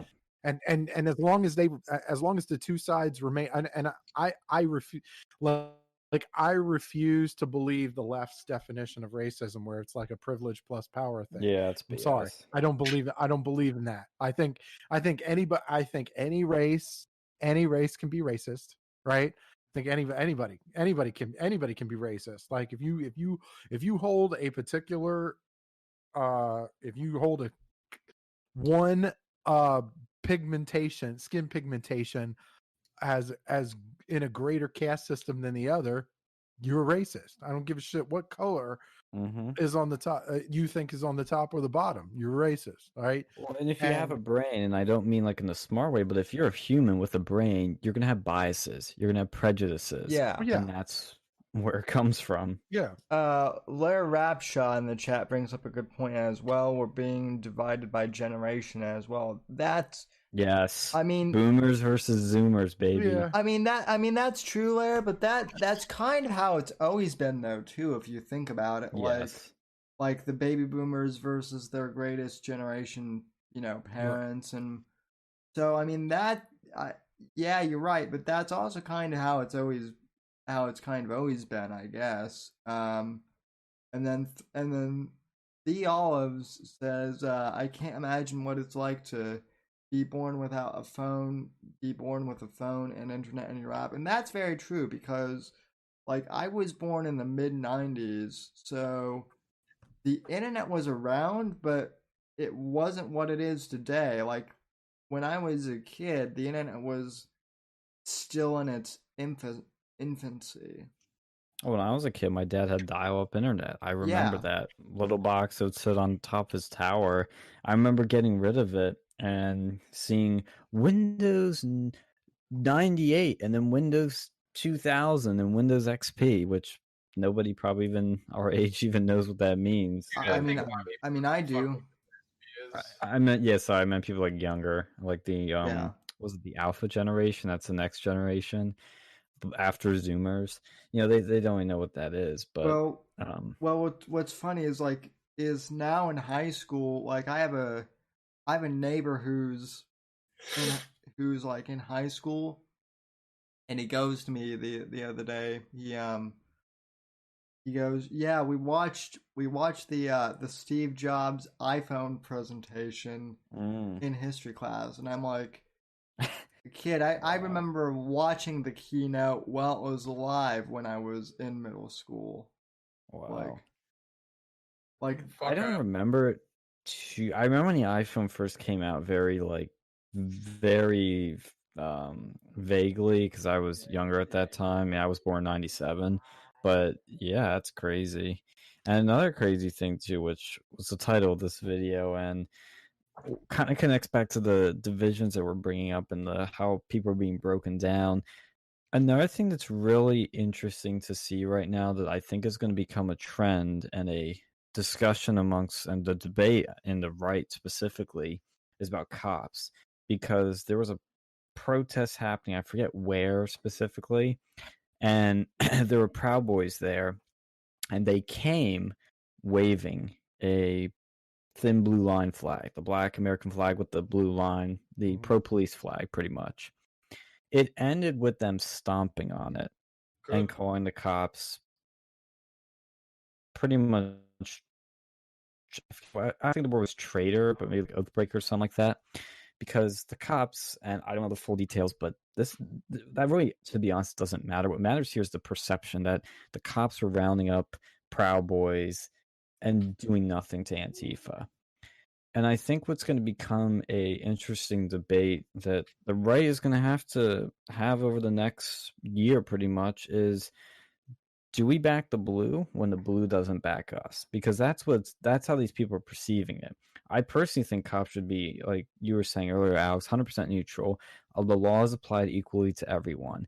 But when you have these instances, and I'm not saying this is all cops, but when you have now in a time where we used to have a lot of good cops, but now a lot of them have left, and there's articles about this isn't a conspiracy, but a lot of good cops have left and said, screw this, because of the defund the police talk, the hatred towards cops getting assassinated. You're having a lot of good cops leave, and a lot of bad cops are inevitably going to fill those shoes, because no good person, decent person is going to be like, yeah, I'm going to sign for the job where I have a target on my back. You're going to get a police system that's not going to look the same anymore, and now you're going to get this debate going on, and I personally think it's going to be really messy going forward with how the right views cops. Well, I mean, there's broad issues to that too. It's like if you're a cop in a city, you're stuck in between a rock and a hard place. And it's not so much that they're backing one thing and not backing the other. It's what do you do when you're basically being handcuffed by the mayor? Like look at New York, right? The NYPD are some of the best cops in the world, right? They're great. They have some great cops on that force, right? But what happens? You got a mayor that's handcuffing you at every turn. You have an attorney general that does not apply the law equally, that does not prosecute equally. You have and you have politicians over there that are looking to cut your budget, right? And are looking for every chance that they can to give you your budget. You are in a hard place right now. And there's and you can't buck the system, because it's like, if you buck it, that means your career is done. Like, they will find a way to get they will find a way to fuck your career. So it's a big discussion that has to be had, but it has to be had on a macro level. Yeah. You can't just. The problem isn't with the cops themselves; it's the people above them who give them orders. Yeah. Yeah, It's well, like Adam McGinn says, it's not fuck the police, it's fuck the police's boss. Well, Phil, and you brought up actually in the Twitch chat that I was in with Jeff Hamill the other day. You made a point, and I was gonna make this point, but I didn't have time. It's the police unions, and that are the problem. And I was actually talking with an RL friend last night on the phone about this, about how one of the big problems, and as Sean, and I know that this is going to make you cringe, but I will say, when it comes to the prison system, the libertarians, as much as we might like to make fun of them and call them, LOL libertarians or whatever, as much as rightfully earned, as much as we like to make fun of libertarians, they are right about the prison system and about how. Whoa! Unpack that. Private prisons lock people up for a profit. Well, what prison system are we talking about? Are you talking about the state and federal prison systems, or are you talking about the for-profit prisons? Well, yeah, the for-profit prisons, which, as far as I know, like, all the libertarians are against that because of how much the that they're fucking for profit. A lot of my libertarian friends are actually for it. Well, yeah, they're absolutely for it. Like, look at libertarian principles. Why have it if it's money? Well, okay. Well then I must know some more based libertarians then. But see, like, all of the libertarians I know are actually against, like, the idea of prison in general, unless it's like for rapists, and or murder. Of course. But they're a weird bunch. Like, I'll be honest. I mean, that's why I laughed at, because I could see one of them actually saying that. They're like, yeah, no private prisons, even though they want to privatize every freaking thing under the sun. It's like, either it doesn't exist or it's private. That's their ideology. They just don't want prisons in general. And to be honest, their solution actually is kind of similar to Gavin's approach, which I kind of like, which is to just arm everyone and let's make it the Wild West again. Yeah, let's see how that works. Yeah, we got Cyberpunk 2077 if you want to experience that. But I mean, the problem is, I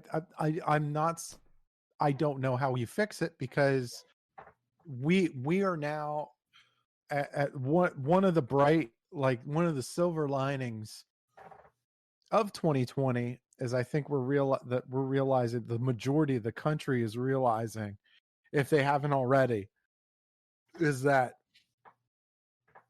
we are corrupt. Like, this country is corrupt. Like, from the politicians to the judges to the ADGs to the like politics and in general, and for the longest time, the majority of the people really saw America as this great nation, because we were a nation of laws.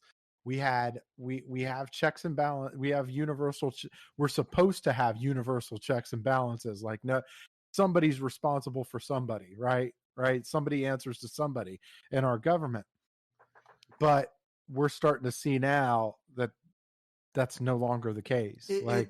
It's funny that you bring that up too, because Phil, because someone brought that up to me and they're like, and it's all Trump's fault. It happened under him. It's like no, this wasn't Trump's fault. It's always been this way. No.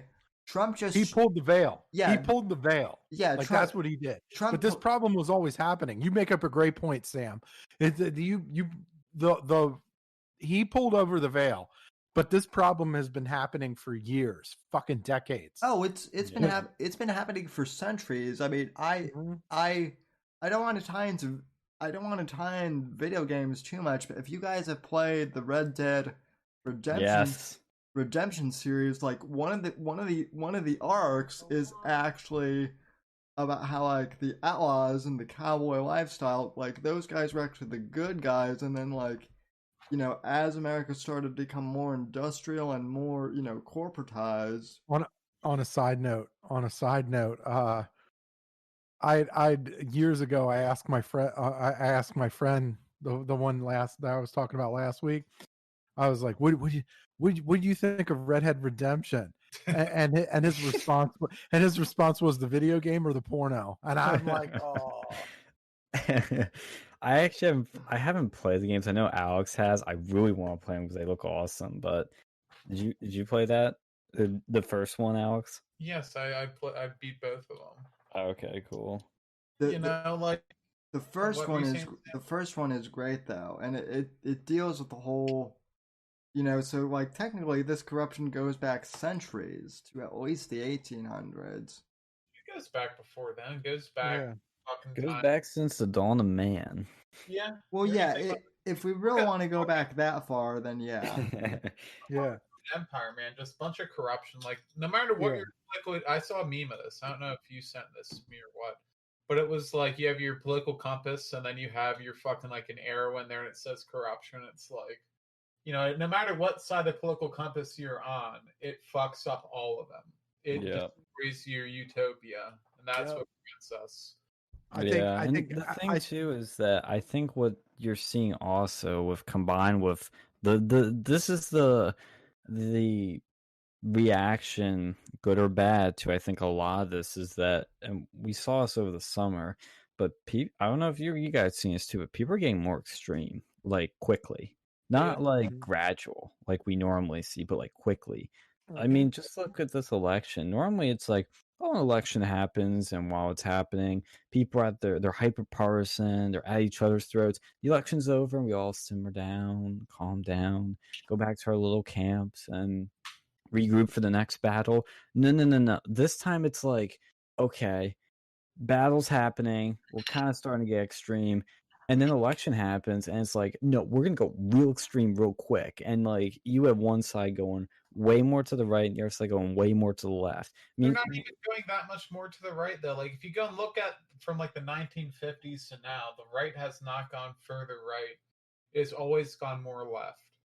Yeah, I mean technically, but what I'm saying is that in terms of where it was in, let's say 2016 or even 2019, the right is full of shit though. Like to me, it's like, and this is another good thing about this is really another good thing. The silver lining of like the more we find out, like the more we found out, like how much shit have we found out since Trump's been in office that we really like didn't know even existed. Like we're like, holy fuck, we like with the whole campaign, like when they spied, the Obama administration actively spied on a presidential campaign. Like this is crazy shit. Like, look, I went here's an example. Like, okay, in what 2010, I think it was, one of my I called one of my friends crazy because he said he was saying something in 2010, mind you. He was saying something along the lines of, "Oh, the government's using computers and cell phones to track everybody and record everything and whatever." And I was like, "Dude, you're fucking crazy. You're one of those tinfoil hat motherfuckers."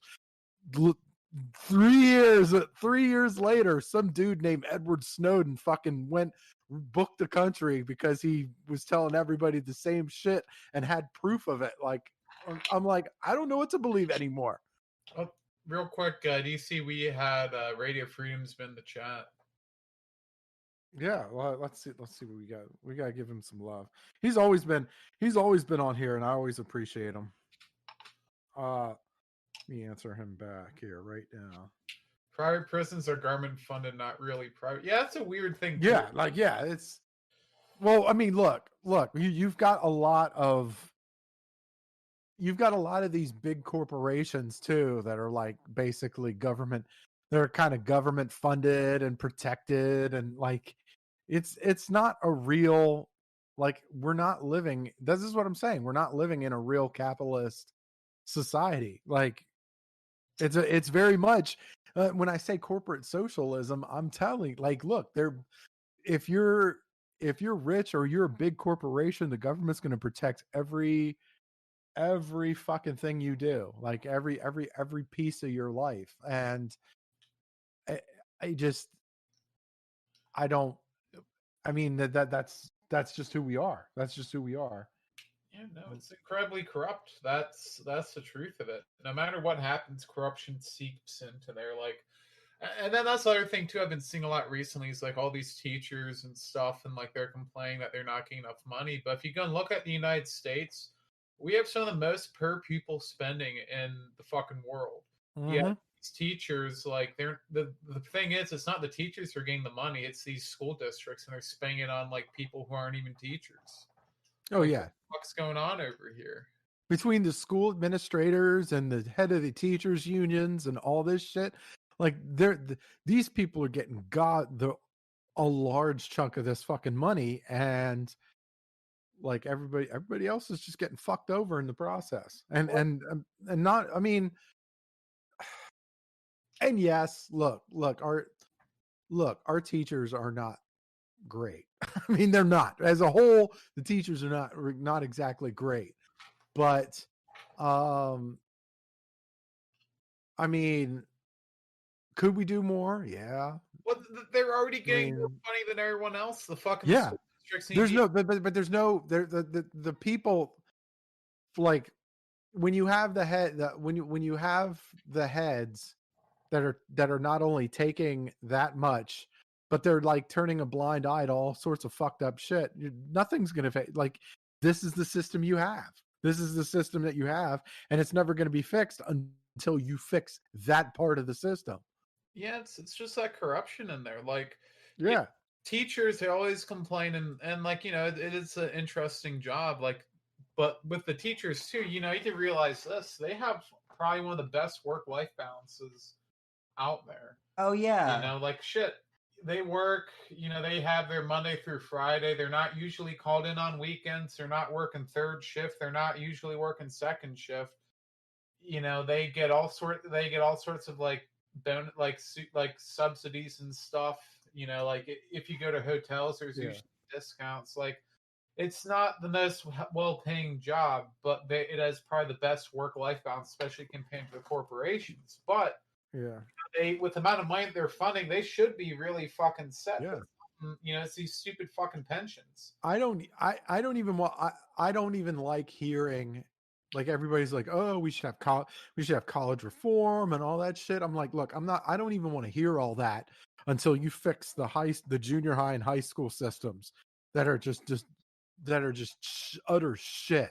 Well, right? No, I think colleges, that's a separate issue, and I think Well, it is, but I'm saying handle that, but because I don't know how many kids are in our systems that really go to our colleges that are completely unprepared for college. Like, there are some things that colleges should fucking fix, though. Like, yeah, no, I'm not arguing that. That is not my argument. I completely agree with you on. I completely agree with you on that too. However, I don't want to hear about that until you give me a plan where you fix the high schools and the junior highs. Because I mean, if these kids are, like, you're talking about doing all of this shit for the colleges or whatever, but these high school kids are fucked. The junior high school kids are fucked. Yeah. Like, do something about that before talking about colleges. And I'm not saying that you're not right. You are absolutely right, Alex. I'm just saying, you know, we're just fucked. We're just fucked. That's a little bit too. I think it's a little bit pessimistic. No, I think there's two separate issues with colleges and the high schools. I think for colleges, the biggest problem is that the government is guaranteeing loans, and the students can't declare bankruptcy to get rid of those loans. Like, let's say, you buy a fucking car or you buy a house and you fucking can't pay for it. You can declare bankruptcy and it goes away. You can't do that with a college education. Nope. Well, I think that's a big fucking deal. Like, Well- number one, you should be able to go and declare bankruptcy on, your college education. I think that's, Yeah. bankruptcy sucks. Yeah. But you should be able to fucking do it. You can do it Yeah. for any other debt, like, for the most part, like, unless there's a court-ordered fine. But you can't do it with college. Number two, I think that we need to go and stop guaranteeing loans to colleges, Mhm. college degrees, because I think that's where, ever since that happened, you can look this up. I think it was under Lyndon Johnson. They started doing that program where this government guarantees loans to colleges. I think that was the biggest fucking mistake out there, because now, why would a college decrease costs if people can just get loans for it anyways? And that's why you start to see college prices increase dramatically, and then they started making these degrees that are fucking bullshit. Mhm. You can't get a job afterwards. If they could declare bankruptcy, it would prevent a lot of these issues. And if they'd stop guaranteeing loans, it would stop having colleges increase their prices, because then they'd have to compete on cost. Question for you guys. I think I might have mentioned this last week, but which big name conservative is funded by the college loan? Benji. Who Little isn't? Benji. John got it. Shapiro. He's also funded by Hollywood. Mm-hmm. Hollywood created Ben Shapiro. Fun fact. There's a whole article about it I was starting to read. I'm not as annoyed by that though as I am. He is funded by the college, by the fucking college loan. Well, he was born into Hollywood. Like his fucking his cousin is fucking Matilda. His cousin's Matilda. So I mean, you can't even fucking get a student discount for the fucking DLY premium membership, and yet one of your main backers is in the student loan business. I mean, Jesus. Well, I just think that people are going at that whole thing the wrong way. That issue, I just think that the loan issue has been, like the college issue in general, it's just been, people aren't understanding, they're not getting to the root of the problem. It's like with immigration. People are like, oh, we need to legalize immigrants. Well, you're not fixing the root of the problem. You're just going to have to, if they just grant loan forgiveness now, what's to stop this from coming back in the next 10 years? You need to go and at least destroy the problem first. Stop the bleeding before you put the fucking, before you replace the arm. And that's politics. That's American politics. Like that's a good point, Alex.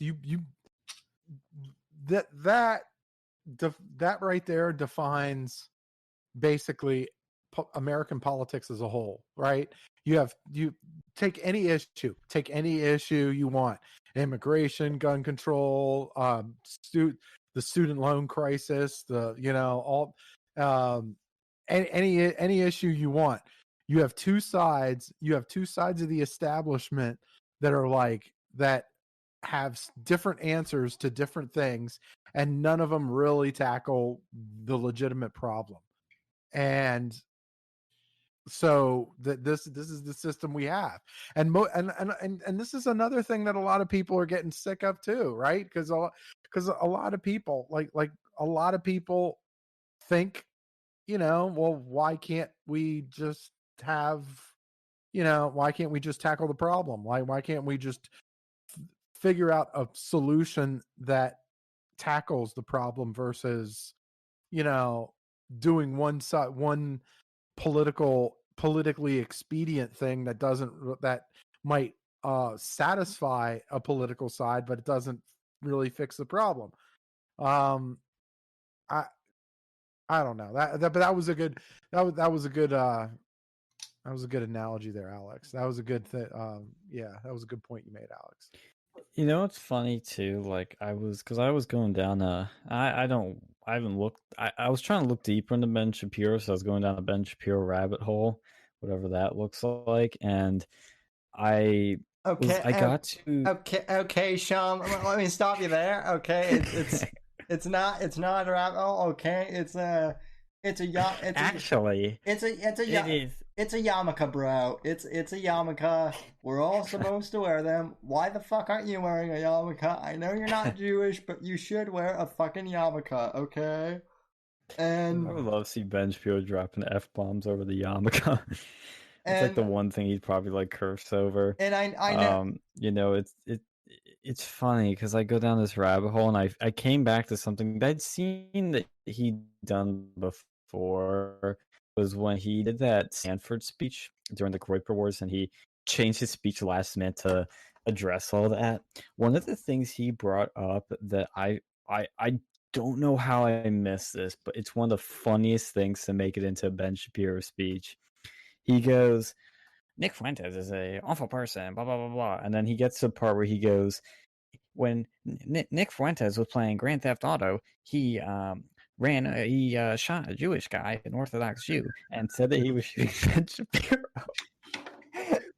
Like, that's a fucking win for. It's funny. No, it's a win for Nick Fuentes because it's a total win. It's a gamer moment. Think about that. Yeah. Fucking advertising. I know, it's a gamer moment advertised by Ben Shapiro. And holy also, crap. And it's so funny the way he phrases it like such a boomer. He's like he's so awful. He made death threats against me in Grand Theft Auto 5 by shooting me. It was like something like that. I'll post it so you guys can watch it, but it's hilarious. Like of what actually happened and how Ben interprets it. I actually have to ask that though too, because when I heard Ben say that, I was fucking skeptical. Not just because Ben said it, but also I'm like, okay, granted, I haven't played like the new GTAs in like quite a few years, but I'm pretty sure there aren't like actual Orthodox Jew NPCs. There is one. Wait, real quick. Wait, wait, really? Yeah, play the video I posted in general. Oh, I might. I was gonna say something about yeah, you can chime in. It's fine. Completely off topic. So here, so earlier today, obviously January 6th is like the big day where they count. They do all the counting the electoral votes and stuff. I actually got a super chat about that. You got your objections, right? You got your objections, and that's kind of starting to hit the news waves and a little bit too. One tweet really kind of grinded my gears here from one of the politicians, and this one was from a Senator Lisa Murkowski of Alaska. Mm-hmm. And here, let me read this because I feel like I need to like really, because I think I'm gonna get ready to trash this fucking tweet here. Like I said, we're going nuclear. Fuck it. So in the message, right? In the message, she said, I swore an oath to support and defend the Constitution of the United States, and that is what I will do on January 6th. Just as I strive every day to serve the people of Alaska. Yeah, you do a real fuck up job. Anyway, I will vote to affirm the 2020 presidential election. Yeah, just as I thought. The courts and the state legislatures have all honored their duty to hear the legal allegations and have found nothing to warrant an overturning of the results. I urge my colleagues from both parties to recognize this and to join me in maintaining confidence in the Electoral College and our elections so that we ensure we have the continued trust of the American people. Kiss my ass, Lisa Murkowski. Okay. Okay. Everyone's vote for me. First off, this is a woman. Her career's over, right? I don't think she's not getting. If she don't get reelected, do not apply for reelection. You're probably not going to win. there's going to be people on both sides looking to take you out, and either side will easily beat you. Anyway, okay, so let's see. The courts and the state legislatures have all honored their duty. How? They've all they've done is turned a blind eye. All they've done is called the evidence unsubstantiated, even though it's not. Okay. That have found nothing to warrant overturning the election. Just because you refuse to hear it doesn't mean that it doesn't exist, right? How much we've been talking about it over the last couple of months, how much crooked shit has been going on in this fucking election, and it's not because it's not because there's no evidence. It's because nobody's doing a goddamn thing about the fucking evidence. It's a lack of execution. That is the problem. That is the fucking problem. Did you see the recent thing that they found in Georgia where votes were because one thing I did like is like now, especially more recently, like you've been having the nerds kind of like speak out more. And what I mean by that is the people that understand the computers and the voting machines have been speaking out. There was one guy that showed that at a certain time at night, Trump was at a certain like vote level higher than Biden, and then all of a suddenly Trump like loses a certain number of votes, and then Biden got the exact number of votes that he lost. Like just like that. It just happened. And they were breaking like a bunch down with the thing. It was almost hard to follow. I was getting kind of confused of how it worked, but they're breaking down just how like this makes zero sense. It's totally impossible. Where did this come from? Yeah. So if anybody hasn't seen that, look that up, because that's one example to me that's like it's not like hearsay. It's not like somebody that misinterprets something they saw, which happens a lot. If the judges, if the state legislators, if the national legislators really did their job, they would find more than enough evidence to overturn this fucking election, right? They would find more than enough. The problem is nobody's doing a fucking thing. Like it's because, well, honestly, I almost feel like it's laziness. Like they don't want to do the fucking work that really needs to be done to fix this shit. So anyway, and partially that they want Trump out. That too. Well, that's another element of it too. Well, that, Sean, and then there's another element which this I honestly don't understand, but there are people out there who, I kid you not, they believe that because Biden won the election, that COVID is going to be like magically over January. And look, even if Trump had won, like, and there were Trump people who were saying that too, and it's like that's fucking retarded as well, because this virus is not this virus is apolitical, and it's not going to go away it's not going to go away on a magic date. We could be dealing bullshit. We could be dealing. You said, I'm sorry, I had a little something in my throat there. I'm sorry about that. Anyway, go on, Sam. I'm sorry. This virus isn't going to be ending on an arbitrary date. I mean, we could be dealing with this bullshit. Fuck, man, Sam. God damn it! I didn't mean to do that, but it's just okay. Like... Well, obviously, what I'm saying is, is making you cough. So what do you have to say about No, I don't know. I think this whole thing is fucking political. I do. Now. No, well, yeah. I get you. I get what you're saying. I get what you're saying in an honest, general sense, right? You're right. This sickness is not political. The sickness is not, but oh yeah, it's fucking political. Obviously, I mean, honestly, it's political. Well, yeah, and that's what I'm saying. Like, what I'm saying is the actual fucking virus. Okay, yeah. So let me clarify. Obviously, the thing has been politicized, but also what I'm saying is there are people out there who literally think that the actual fucking virus itself is political, and that's where it gets to be BS. It's like, look, there are going to be people who are going to manipulate the shit out of this on both sides, no matter what. But in the meantime, we have to deal with, the actual virus, and who the fuck knows when it's going to go away. I might not even be alive. I don't know, man. I got my fucking thoughts on this virus. Drop the red pill, Alex. Do it. Well, since we're going down this rabbit hole, let's hear it. Dude, I think it's been way the fuck overblown, and I don't think, because technically I'm a fucking COVID-19 survivor. I didn't even know I had it.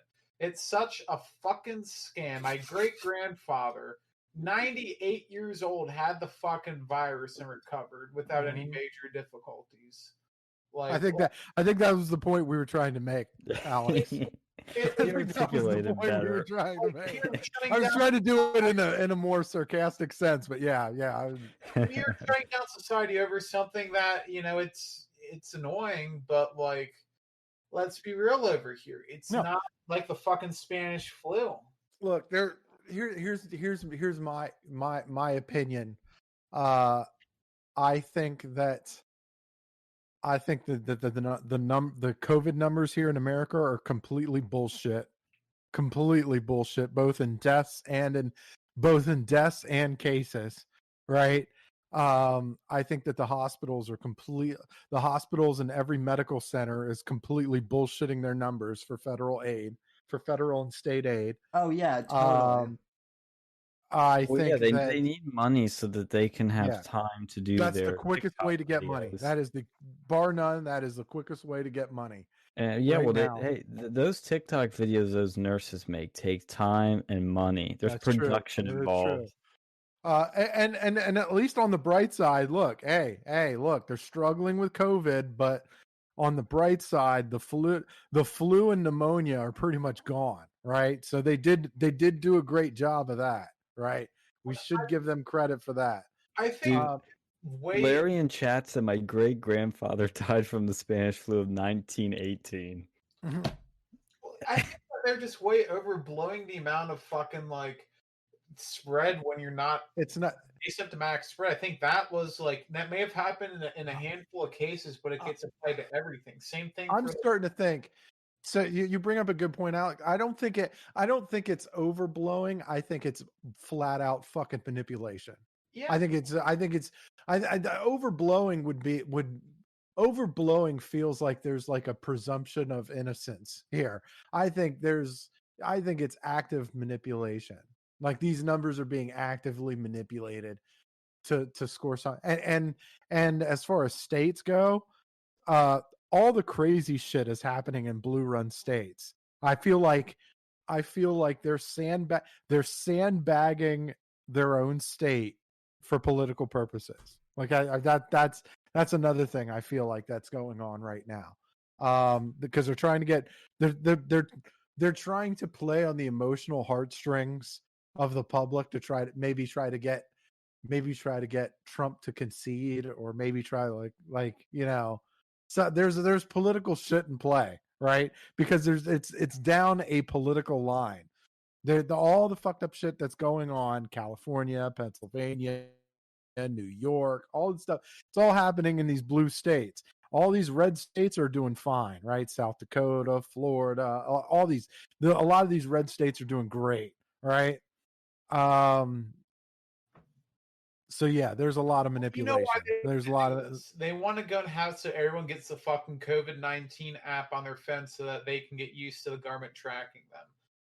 Well, that's another element. That's you have a government that wants to abuse their power to use their power to inflict it on everybody else, because they can't do their job the right way.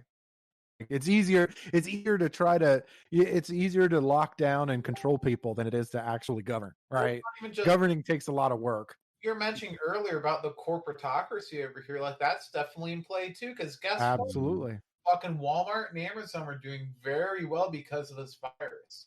But and the small businesses are being wiped out, aka their competition. Oh yeah, because fucking Walmart's always going to be open, but your mom and pop like pizza shop, your like small hardware store that might only be like a room, like maybe 100 feet large, that's not go down because they can't social distance. Well, what?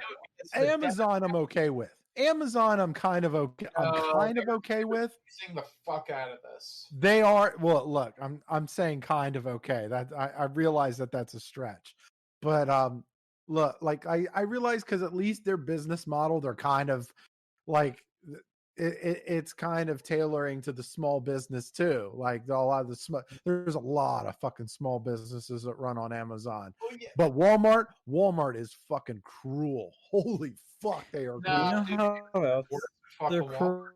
You can literally order. Go on. So you're going in out big time, even when I wasn't talking. Now, what I was saying is Amazon's one who's like really raking hand over fist because you got these people that were scared by the media to not go out for any purpose. Mm-hmm. But guess where they can still get their shit from? Mm-hmm. Amazon. Yeah. Well, it's funny you mentioned Walmart because and I'm glad it ended this way because now I'm not giving them any more money.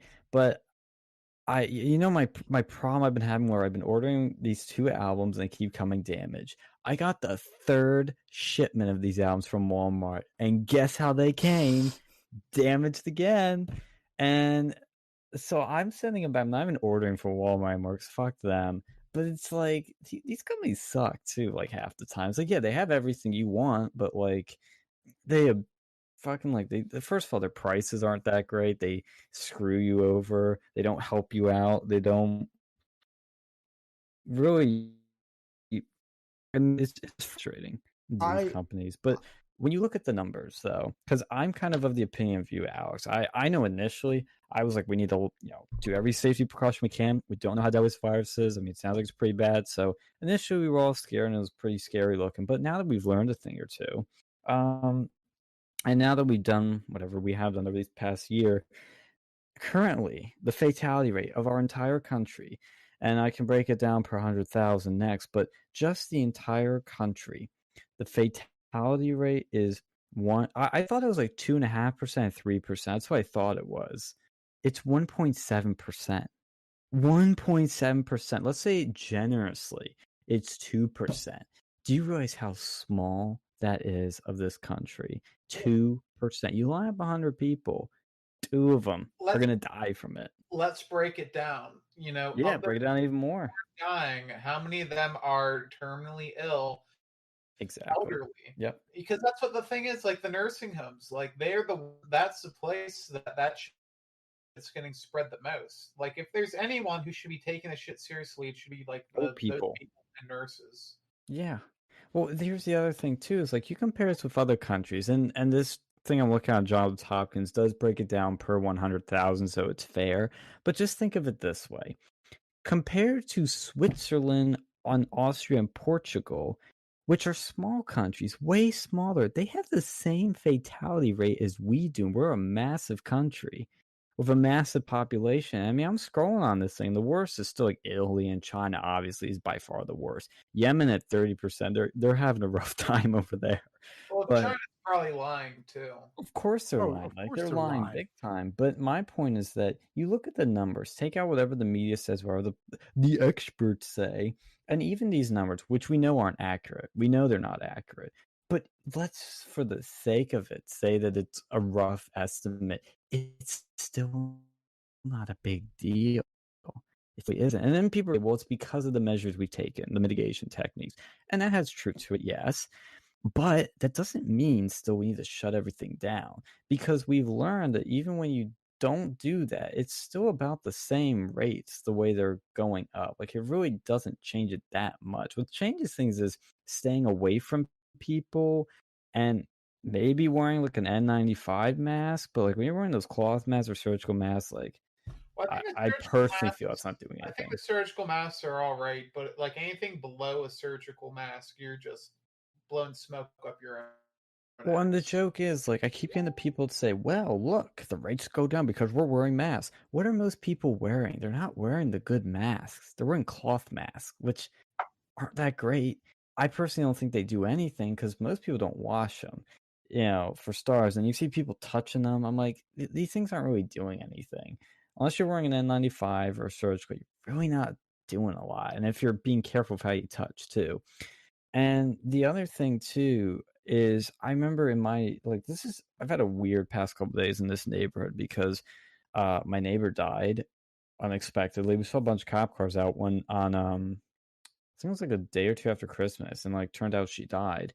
She did not die from COVID, but a few weeks before or a few days before that, right when I came back from Penn State, somebody in my neighborhood did die from COVID.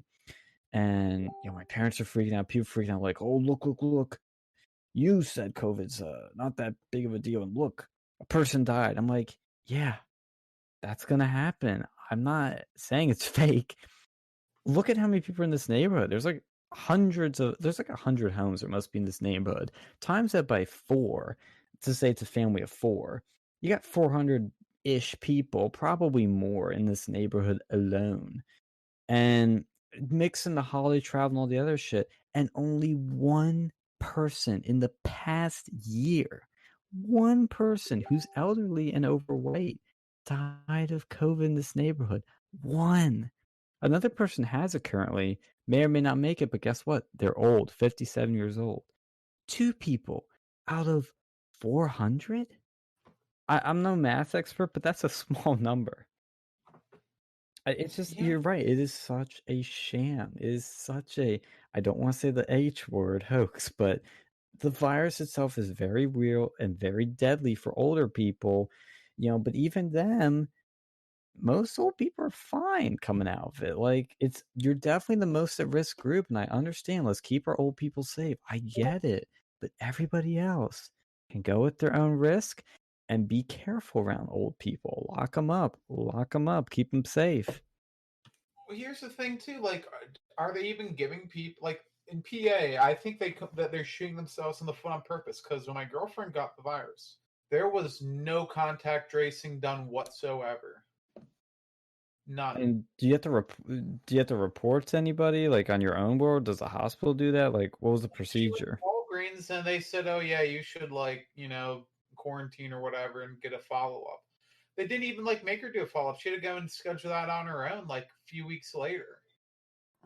This thing's fucking joke, and they're not doing contact tracing in PA, at least not meaningfully. If they really gave a shit, they'd call you up as soon as you're back.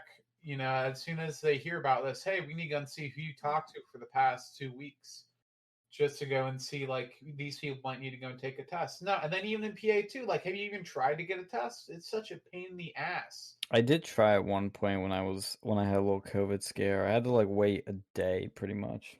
Yeah, you can't even fucking get a test if you want the test. You have to and especially heaven forbid you don't have a car. Most of these places like Walgreens and Rite Aid, you have to have a car to even get this test.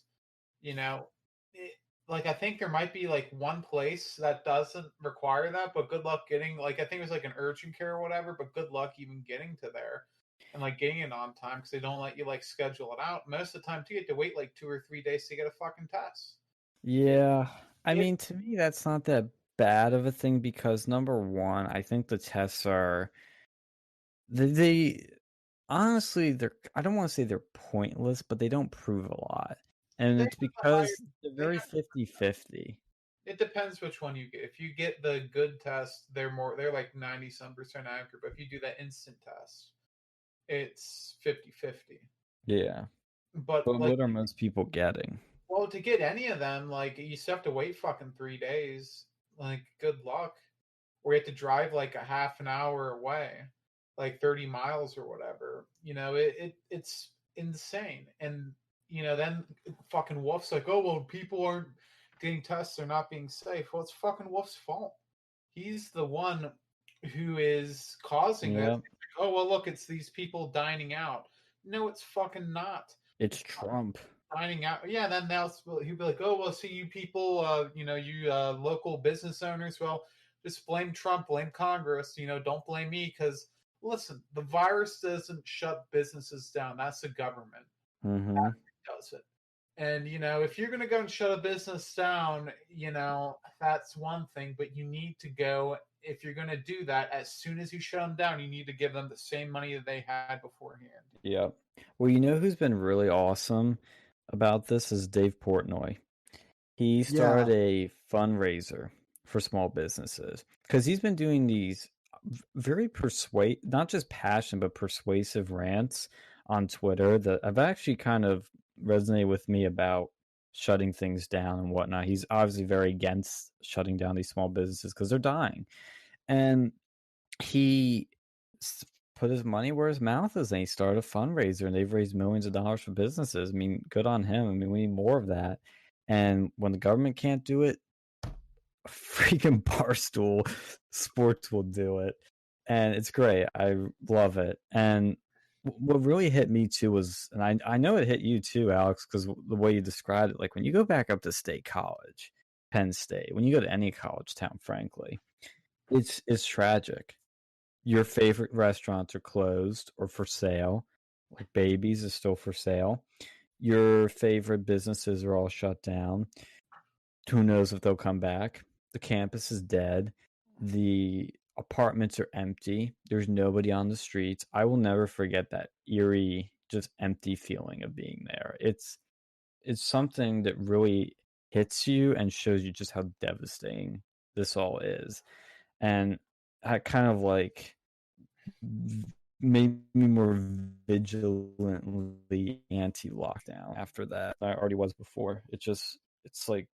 I cannot put in the words just how much it really hits you, seeing how devastating it has been to businesses.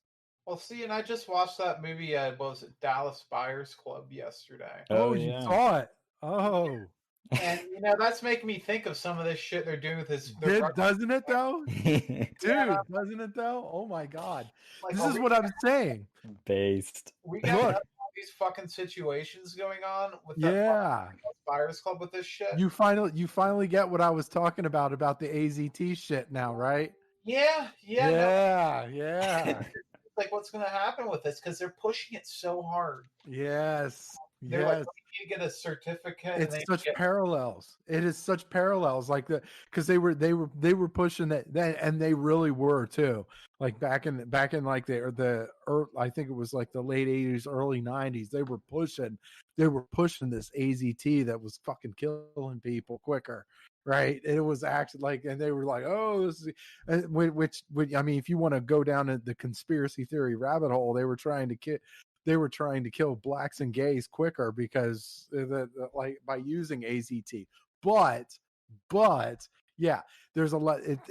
There's definitely like this weird eerie feel where it feels like there's parallels between like the AZT part of that and then like the COVID vaccine now, because we're starting to see like, oh, maybe there's some side effects that are going on with some of these vaccines or whatever. So, well, listen, and I'm not generally an anti-vax person. Like, I feel like for a lot of things it makes sense, but the way that this is getting pushed out, and it's like, hey, your employer can fire your ass if you don't get the vaccine.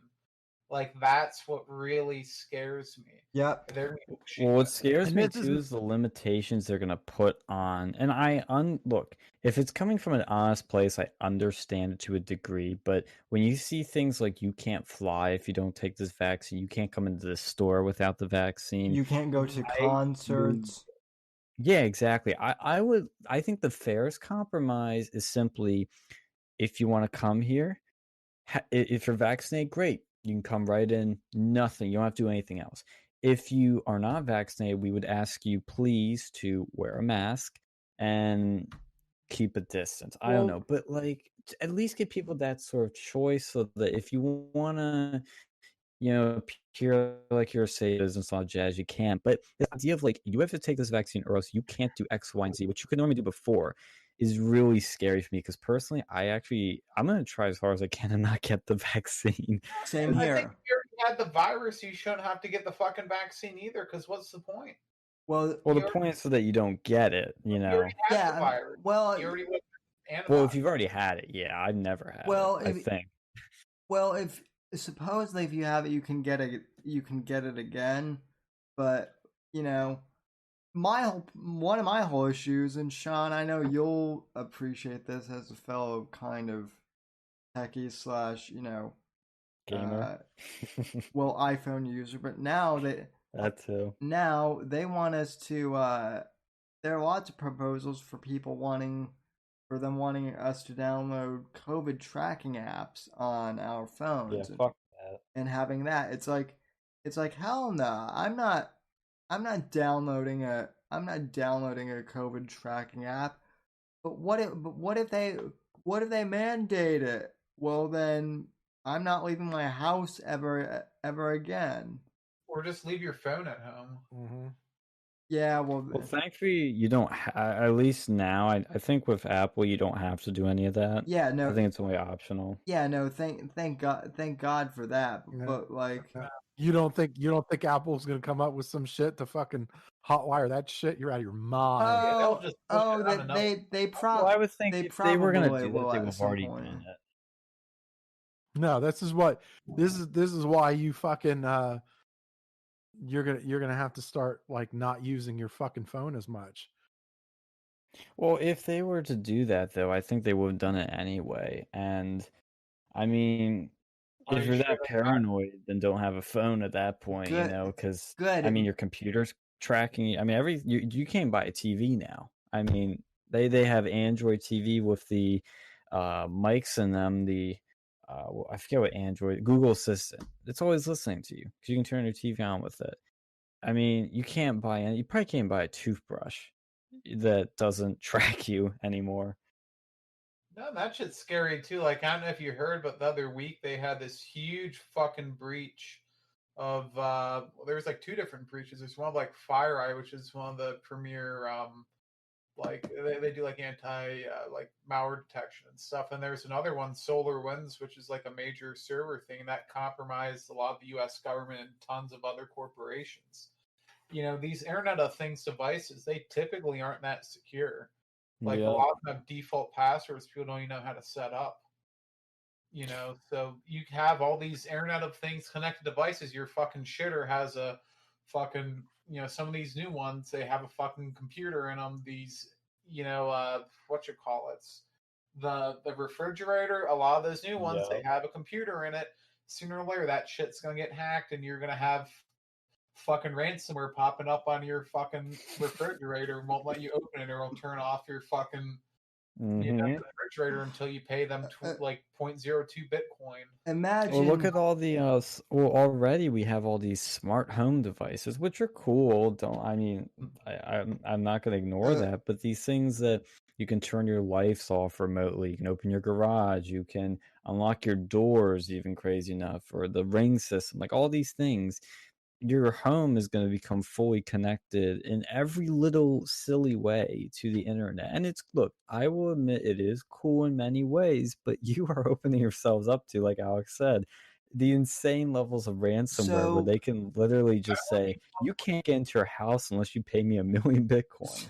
Dude, that would be fun. Like, think about it. That's like almost fucking comical. Like, you get fucking ransomware on your, like, I mean, it'd be terrible. We get on your fucking garage door opener that keeps your garage door open. So yeah, we should do like Bezos or like some lefty, So that's how you get back at them. That's how you get funding. That's how you fund the right wing. So let me just kind of play devil's advocate here for the smart home. Okay, I'll kind of do both sides. Devil's advocate. Mm-hmm. For me, as a disabled person, like having, I know. Fair point. I'm playing this card. Like, if they were to, like, for me, for instance, okay, like blinds and curtains, like, are pretty fucking tough for me. I'm sorry, but like, that, so like smart blinds and whatnot, like those things are cool. Same with lights and whatnot. But like, those can just be like a little remote that's not connected to the internet. Well, it's like a poor people's version of Bluetooth. Like it's not Bluetooth, but something like it. Like IR or whatever, like your regular TV remote. Yeah. Well, yeah. Well, I just want something that I can kind of link to my phone, for that. So I mean, I guess, but like then there are some things that I don't understand needing to be linked to the internet. Like honestly, smart toilets. Like why? Pardon my French, but why do I need the fucking shitter to be like? What if you forgot to flush the toilet? You know, you have a smart bidet on there, but then like just about anything that is smart like that can be hacked. Yep. And probably will be fucking hacked at some point.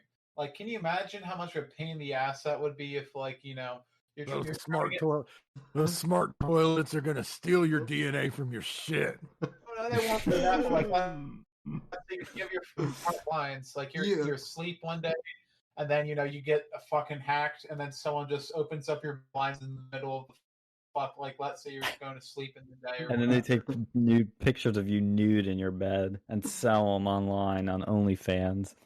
You know, unless you pay a certain amount of money, or like you know you have a smart lights, you know, and then they start giving you the Guantanamo Bay treatment after it gets hacked until you pay them fucking money to fix it.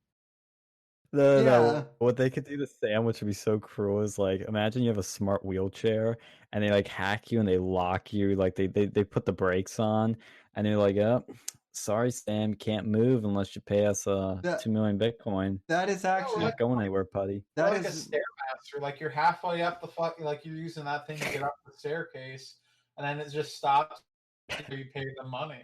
Like that shit, like you know, it sounds fucking far off now, but like you know, and they're not gonna ask for a million Bitcoin. They'll probably ask for like $20. You know, that's how they'll get you because they know you won't pay them $1 million, but you know, $20 or $10 here and there, it's like they can get that money. Well, so I was just told to review a comment that said, quote, my balls are so big I did hair transplants for my nut Jew. Your nut Jew? Yeah. I'm trying to comprehend what that fully means. Where are these comments? This is on Sam's stream. He's got all the dirty people. Who? It was 12 pack. Oh yeah, 12 pack is a filthy fucking animal, but we love him. So yeah, we have a few people like that, don't we? Where the fuck did Alan Powell go though? That's what I want to know. Who's that? Alan's my mercenary who said that oh, the Chad. Who said that Kyle who said that what's his face? Hunter Avalon was a soy boy. Yeah. Oh, that's funny. I forgot to mention to you in that Deus Ex game, Alex. When you need like food or something, that it'll like pop up in some place like to get it, or like it'll be in crates, and one of them was fucking soy. Yeah, I'm telling you, the parallels to that game to now is hilarious. I fucking finally beat that game, like just to let you know. I mean, I told you guys already, but to let the chat know that fucking Cyber Spunks 2016. Cyber Smash, Cyber Pussy. Cyber Spunk. I will say this. Now is a great time to go on eBay and get all of the issues of Playboy you need, because I guarantee you that if the internet goes the way I think it will, all of the people who go to the internet for your porn needs, that shit isn't going to be happening anytime soon. No, porn will always be there. Don't buy fucking Playboy off of eBay. I don't trust where that's been. No. Here's my thing, and this is one of those you buy things sealed. That I've started doing too. I bought a hard drive, like I bought a real big mega hard drive, external hard drive, and I've done a whole bunch of stuff like on it. Like I've downloaded movies and I've put them on there. I downloaded the entire Wikipedia catalog and I put it on there. I put YouTube How big was that? YouTube videos, like a lot of Khan Academy, a lot of like stuff that I might need to, like, you know, for educational purposes, maybe like You know, it's so if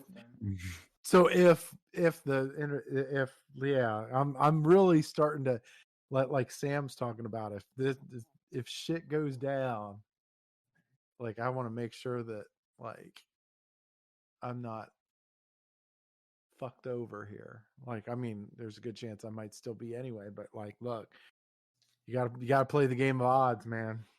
Dude, how big was that Wikipedia catalog? Wasn't it all with pictures? That must be terabytes. No, if it depends. If it's like just text, it probably won't. No, be. it's because most of it's just text anyway. So yeah, but do you know how big Wikipedia is? You know like, how, there's a lot of music, like audio files, a lot of video, a lot of pictures. If you omit that, like the audio and video, like it probably wouldn't be that big. If it's just the text, but even that's a lot of text on Wikipedia. Yeah, but like it depends what format it does. If it's like just fucking like unformatted text. Yeah, I could see. How'd you download that? They let you do it online. Like the Wikipedia actually lets you do it. Oh shit! I'll actually do that. I'm looking at that because yeah, they have over. How many articles do they have? They usually tell you at the top. 6.2 million articles in English. Mm-hmm. Wow.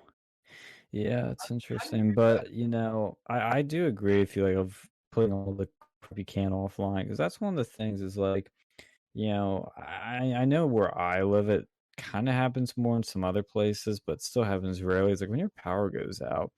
Yeah, this is why I don't stream music. Like, you How will can't you gonna access any of that. Wikipedia if your power goes out unless you have a generator? What was that? How are you gonna be able to view your computer shit if the power goes out? Well, usually, wait, what do you mean? Like if it's saved onto a hard drive, like unless you're using it off of unless you have a generator, you're not gonna be able to turn on your computer. Well, no, when I was talking about music, I meant like for my phone. Yeah, I mean, Yeah, but if your computer though, that's like going to be another I know thing my you're going to dad need has to a take care of battery too. backup, so you can just use a battery backup. They sell those like at Micro Center. Yeah, that's true. You could do that.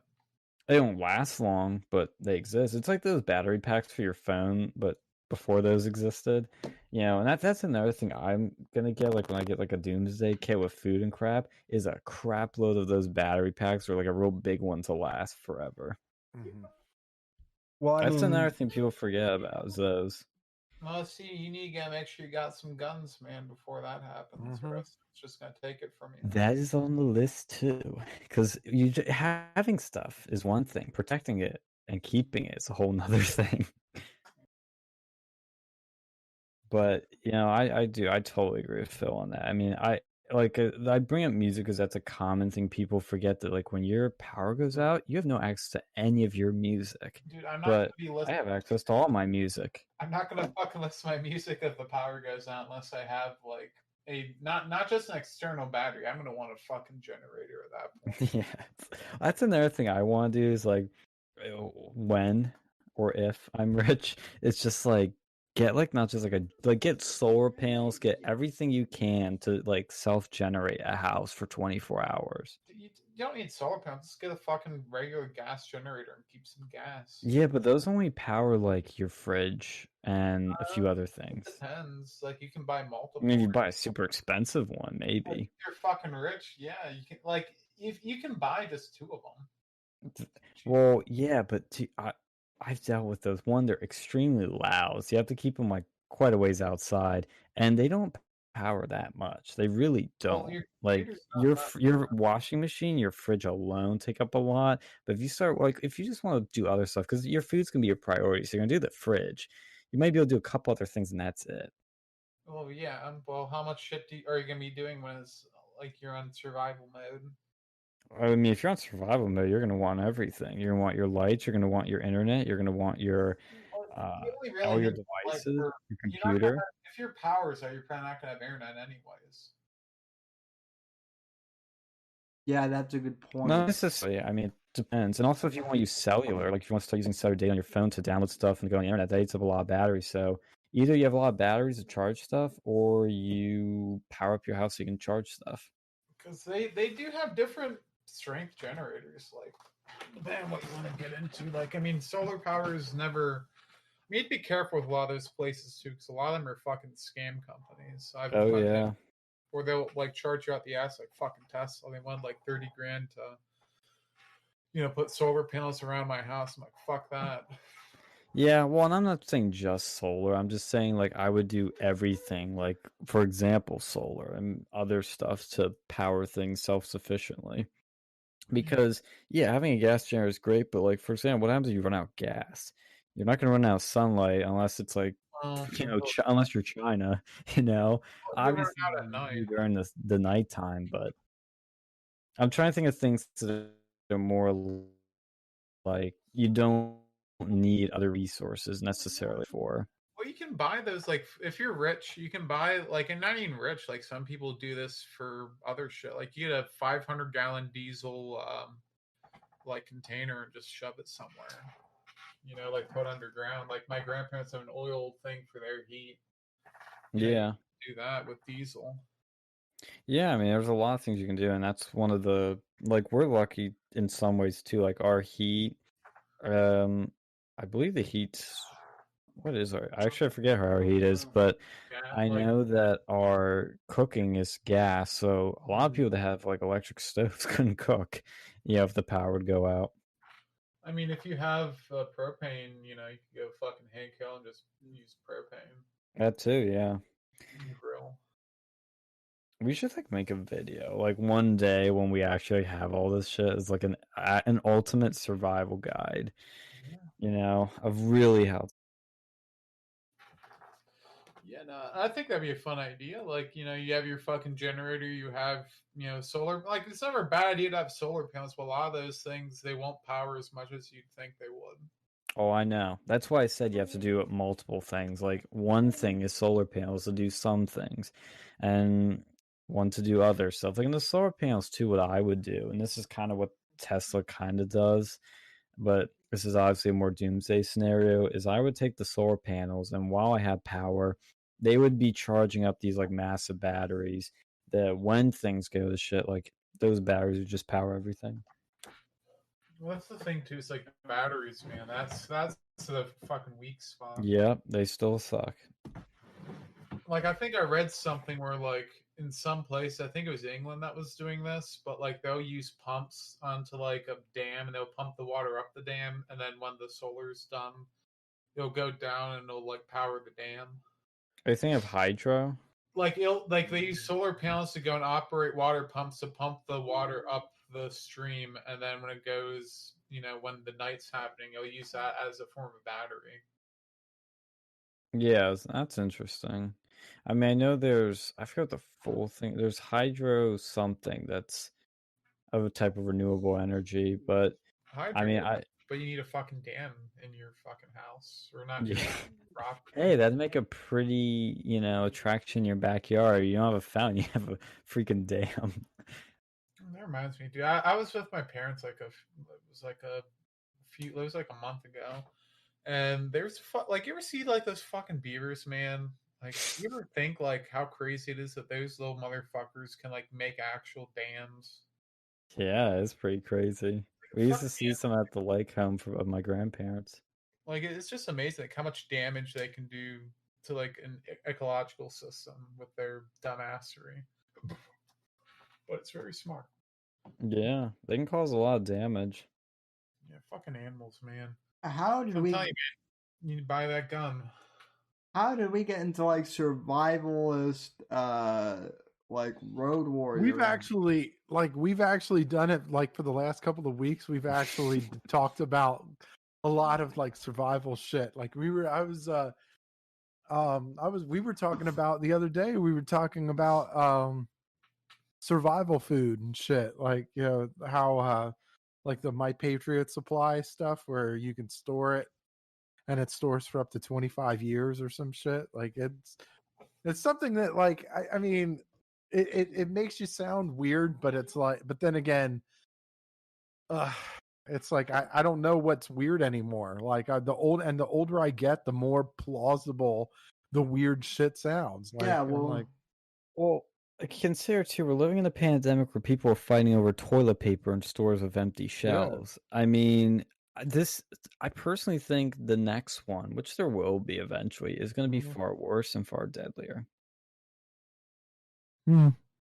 Yeah, I mean, let me put it this way. You know, like if you had told me if you had told me 5 years ago that we would, if you had told me 5 years ago that, so like back in 2015, or I guess 2016 now, if you had told me that in 5 years we'll all be wearing masks over our faces, we'll all be working from home and, you know, mandated to work from home and all that, I would have been like, that's fucking crazy. That's fucking out there. And I mean, I think a lot of people would. And yet here we are. Yeah. Oh yeah, and I think also you can never be too safe or too careful. So always have backup and consider this as the type of people we are. I mean, we're persecuted by big tech, we're persecuted by every pretty much corporation under the sun. When is it going to get to the point, because it's not if, it's a when, that we're going to be the ones not just banned from Twitter, not just banned from Facebook, but banned from banks, banned from stores, banned from PayPal, and moving your money around in any way you can think of. Save up, get ready. It's best to be prepared. You know, when are they gonna? I'm not saying they're gonna ban guns because that's not gonna happen. But when they're gonna make it harder for you to get a gun, it'll be legal. But you know, you said mean tweets, and your employer found that you've said X, Y, and Z in the past. So we've deemed you unsafe and unfit to own a firearm. So sorry, you can't get one. That's the road we're going down. I mean, we talked about poopy pants earlier, but we laugh a little bit, but think of what the broader repercussions of living in an age in where about 10 social years, media has in currency. about 10 years, somebody's gonna be like, "Oh, look, Caitlin Bennett, you shit your pants back in I don't know. Can't trust you with a gun. I don't know if I can trust you with a firearm." Do you see that article I posted from, fucking Daily Wire of all places? But like, apparently they're trying to go and have a race offenders list, Yeah, like a sex offender list. Mm-hmm. You know, I could see it. You know, if they're gonna put you on there, maybe they'll just go and ban you because they consider you like potentially racist. Well, wasn't that kind of what Candace Owens was doing though before she became a right winger? Yeah, I've looked into that. If you search for God, what's that thing called again? Social. What was it again? Social something. It's not Social Galactic. That's Fox Days. Stupid. It's something else. Social. Yeah, I'm looking up right now on Wikipedia, but yeah, she was doing a thing that was basically like a a bulletin board of wanted posters for conservatives that were bullying and doing all kinds of mean things. And I understand if it's coming from a genuine place where it was coming from, but if it's not coming from a genuine place, ooh, that's scary. I'm finding it on here. Was that on Kickstarter? Holy crap. I guess it was. Social Autopsy, that's it. Oh, yeah, Social Autopsy. And it was around the Gamergate time, too. I think it was trying to dox, like, right-wingers involved with Gamergate or something. Yeah. Yeah, so, I mean, that's one of the reasons why I've kind of been suspicious of Candace Owens for a while. Mm-hmm. Yeah, it's really weird how that worked out. I don't know the full details. I'm not accusing her of anything strip. I mean, I've looked into. I think you looked more into it, Alex, but I haven't looked deep enough into to get the truth. But I've been told it was basically a conservative doxing site.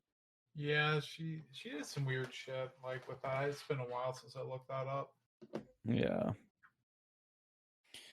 Yeah, that's the thing too. Is like there's so many of these people. Like we started this about Lauren with so many crazy things that just in like a year, some of the things I've learned about people and that we've all learned about, you quickly lose track of it all.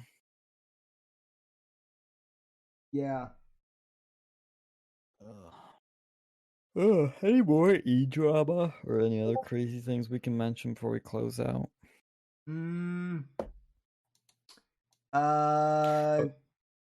Did you see? This was a funny story. That Trump pardoned a gamer. Really? Yeah, I'm not making this up. Like the dude who was vaping. No. It was a dude that took like campaign money and was spending it on Steam. Oh, I thought that was the guy who was like vaping in Congress. So Oh, really? I heard about that. Maybe it was. It was just a funny headline. Whether it's right or wrong to be pardoned for that, I just thought the headline was funny. Yeah. Oh my god. Kind of sounds funny. Yeah. I'm looking through our news section to see if there's anything else interesting. 12 pack says, I think to me, listen to early metal. 12 pack, who the fuck do you think you're talking to? Of course I listen to early metal. There you go. What do you define as early metal? Well, that's what I want to know. What does 12 pack define as early metal? Like, I listen to fucking Iron Maiden, and you know, like even going back to the 70s, like I guess some people consider Led Zeppelin metal. I don't know if that would like. I do not. I guess you could say they were like I don't know. I mean, some other stuff maybe, but it's like to call them a metal band. I wouldn't go that far. Maybe they did some metal songs. But... King Diamond. Dude, yeah. My fucking driving instructor had like a hard on for what was it? That one guy you were talking about, Sean. Oh yeah, oh yeah, 12 pack. I fucking love Sabbath. Are you talking about Led Zeppelin, Alex? Yeah, Led Zeppelin. He had like a fucking hard on for like money and shit. This is nice. Money. Oh, that wasn't Led Zeppelin though. That was Pink Floyd that did money. Somebody called Pink Floyd a metal band. Pink Floyd is not metal. It's called prog rock. Get it right. Whoever called it metal. He mentioned some other shit. I had so much time with that dude because my parents were afraid to like take me out driving, so they just hired that motherfucker. What? They really didn't have a driving instructor. Yeah, like they just kept having me go this driving instructor because my mom was. It was just rock. Like back in those days, it was just rock. There's no genres back in those fucking days. It was like, oh, it was rock. And I think there was like race records. That's how they fucking called. Yeah, that's what R&B used to be called. Yeah, it used to be called race records back in the day. Oh god, that's and like that's a different meaning today. See these assholes that are like, oh, we're still racist country. Like you have any idea what kind of fucked up shit was going on in the 60s and shit? Like, yo, and the kind of world we live in now is like fucking glorious compared to that time. You want to hear something funny? Is like some black guy called me racist like a few months ago because I don't like rap music. Like, oh, you had that happen. I've gotten that, right? And I'm like, motherfucker, I listen to like R&B and whatnot, and so I started. No, you always got to tell them, look. So whenever somebody says that, just go with the what do you call rap? Just say that. Just say that anytime anybody's like, oh, you don't listen to rap. Well, what do you call rap? Yeah, like, just turn it on them. Like, well, what do you call rap? Like, yeah, I did that. I don't call that. Don't. And if you tell me Ja Rule's rap, you're fucking fired. I did that the second time around. Mm-hmm. Did you guys? I know this is off topic, but I'm scrolling through the chats. Did you guys see Don Lemon's Kitchen on New Year's? Oh yeah. Well, that's fucking weird, man. There's a little chef statue in there that's kind of racist, might I say?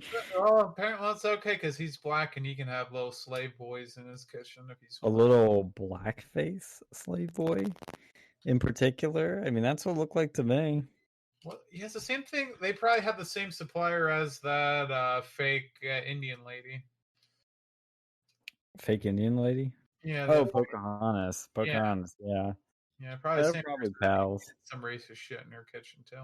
Yeah, it's always a cover. It's always a guilty cover when they flout Yep. as to how not X, Y, and Z they are. But what's funny though is like I was watching the New Year's stream of Times Square. That was the saddest thing ever. And I don't mean sad as in like crying sad, but just pathetic. It was like De Blasio and his wife like hit a ball in a crowd of like a few people, and then the press. And I kind of like this because I think we should keep the press in line. They were kept in like little like cattle cages. Like they were walled off by Kia ads in like these little cubicles, and like each one had their own separate one, 6 feet apart. It was silly looking. And then when the countdown clock's up, dude, like I don't think it was like this last time. Like there are ads everywhere, of course, but there was like a freaking Kia ad on the entire thing, like right behind the clock. I'm like screw off. Like The court base, man. I'm an ad major, and that bothers me. Yeah. Yeah, for Bill sure. Bill de Blasio He's might be the awful. worst. He's probably the worst mayor in the history of America. Like, I mean, just awful. Like what an awful fucking mayor. Oh, I Like, know. look, you have apparently Andrew Yang is Always run for mayor, trying to yeah. run for mayor, and I mean, all he has to do is go, I'm not, at least I'm not Bill de Yeah. Blasio, and he should be a shoo-in. Oh, that reminds me. That reminds me. Thank you for reminding me. I know that we brought up Dave Rubin way back in the beginning of the show. He's speaking of grifters running for office. Oh boy. He is supposedly running for governor No. against Jerry Brown. Who? What? Or no, against that can't be real. Don't do it. Against Gavin Newsom. What? I need to find this. Don't do it, dude. That's the dumbest thing I've ever heard. Just no. Was there a tweet on this? Where did you see this? I think I saw it on Facebook. So, well, that's when you know it's fake. I'm kidding, but yeah, no, Facebook is. But I'm not saying it's not true, but it's Facebook. I think it was. I think it was from his verified, or no, it was like one of his YouTube videos. Like, I'm considering running for governor. Oh God, dude, no! I hate it. It's like when Cenk did it. It's like no. Like that's like when Cenk Uyghur fucking ran for Katie Hill's old seat and fucking just got demolished. Like, no, just don't do it. Don't fucking do it. You're hard. Don't fucking do it. I don't like the idea either, but I know a bunch of Californians who do. And let's face it, they don't really like Dave Rubin either, but also, let's be clear. You have to have a really fucking shitty governor if you would vote for Dave Rubin over your current.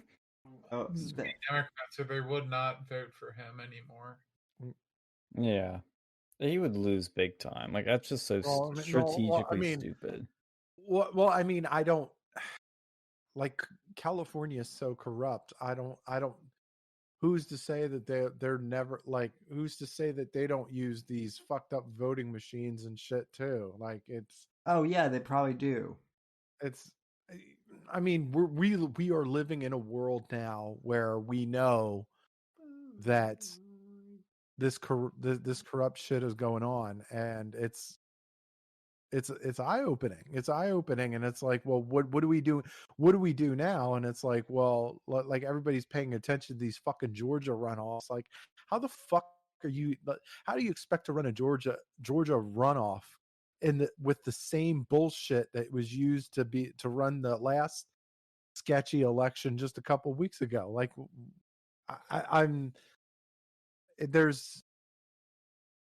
it just bothers me. It just bothers me that people are this fucking stupid to just buy into it. Like, oh well, I guess nothing's wrong here. Well, it's like, oh, the eyes they're like, oh well, the eyes are on Georgia this time. Like, really? Like, the eyes are more on them than the presidential fucking election, right? Like, I'm the logic is just terrible. I don't know. Just yeah. By I the think yeah, I found the video you were talking about. fucking It sounds like a clickbait headline, so I don't know. He wants to get attention. That's why he did it. Yeah, he's just it's the worst thing ever. It's not just stop. Just I would rather him do stand-up comedy again than run for fucking governor of California. Okay? And I hated his stand-up. So Steven Crowder can't do fucking stand-up comedy either. I'm sorry, but like his stand-up is god awful. I mean it's an art. Like, stand-up comedy is an art. Like, I mean not everybody can do it. Hey, You know, look, I mean, hey, look, I can't do stand-up comedy. I do sit-down comedy instead. So all right.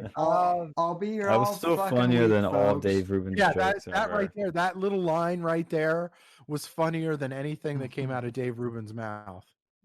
It's funnier than it's funnier than anything that. Yes, that was meant to be a dirty joke too. Like, okay, anyway, go for it. It's funny. It's funnier than anything that has come out of Owen's mouth, too. Of course, that's not saying much. Dude, I mean, Dave Rubin. Could you imagine being on that show now and him trying to, like, you know, sell you on his government? Like, yeah, I'm very qualified to be California's governor because I live here. I pay taxes. I know how bad it is to vote for me. I mean, I'm Dave Rubin. You know me. You watch me on YouTube. The regressive left. Oh God. That's like his favorite catchphrase. The left is no longer progressive; they're regressive. Regressive. Wow. Thank you for that insight, Dave Rubin. I don't understand how a stand-up comedian can become that fucking milquetoast boring on his shit. Like, I'm just like, yeah, you see these interviews and it's just like boring. It's fucking boring. Like, Yeah. They used to be good. They used to be good because he'd have good guests on. But now he doesn't. The only good guest he's had on for like the last year is honestly, in my opinion at least, Dennis Miller. But of course, that's because I'm literally a DMZ member. DMZ. Dennis Miller Zone. Not the demilitarized zone. Speaking good of acronym now. Speaking of, I am kind of happy. People complain, but Dennis Miller retired at the end of last year. Mm-hmm. He was like, "Nope, I don't have anything more to add, so I'm not gonna like." I mean, it's good that he's going out that way rather than like dragging it out or being like, "Hey guys, remember me?" You know, I don't have much to say, but I'm gonna try saying stuff anyway. Like, at least he's being, modest about it. Like, he's like, I'm 67. I don't want to ride this into the fucking barn like the Rolling Stones did. Oof. And I want to travel the world, and also showbiz is fucking overrated. So it's horrible. I mean, sure. Look, the entertainment industry has just become disgusting. I mean, it's always been disgusting, but even more so now. Like, I can't imagine. I couldn't have. I don't know. I would hate being famous. Like, I would hate being famous like that. Like, that would just.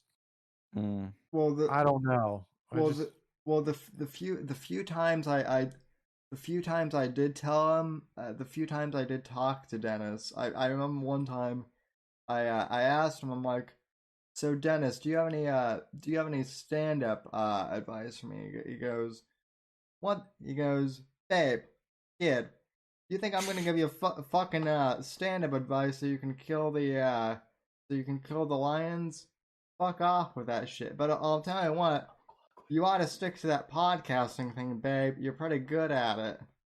So He actually say that. I'm kind of doing a quasi impression, but yeah, that is kind of what he said. So That's funny. But hey, I mean, I like when people like subvert your expectations, because like you'll ask for something and they'll like, this is a small thing, but I remember when I was at CPAC and I saw Nuance Bro there, the YouTuber. I was like, hey, you Nuance Bro? He's like, no, I get that a lot though. And he's like, no, just kidding, I am. I was like, it gets you off guard at first. He's just like, no, I'm not him. It's like you get those people that do that because they probably get these questions like 50 million times, and they're just like, how do I make this one a bit more different than the last, or how do I have some fun with this one? Like the truly great ones. Like if you're going to be a really great stand-up comic, it's like you got to. First off, it's like art, anything art form. You got to start young. Like you look at some of the greatest. You look at some of the best stand-up comics ever. Like they started young. Like look, Dave Chappelle, Louis C.K., like all these guys. They started really, really young, and they just worked on their craft. They just kept doing it. Like and then and the first decade they were doing it, they weren't really that good. Like I mean, I remember some of Dave Chappelle's earliest stuff. It wasn't really that good. It just, but you keep working at it. You try a joke here or there, and if it doesn't work, whatever. And if it does work, great. And then and you kind of keep going at it. Like Joe Rogan, right? Joe Rogan, he like when he first started doing it, it was kind of funny, but it wasn't that funny. But you keep working on it, and then it and then you read the crowd, you understand, like you get a feel for the venue, and you have your joke setups with the punchlines, and and you have your beginning stuff, and then you got you end it with a finale.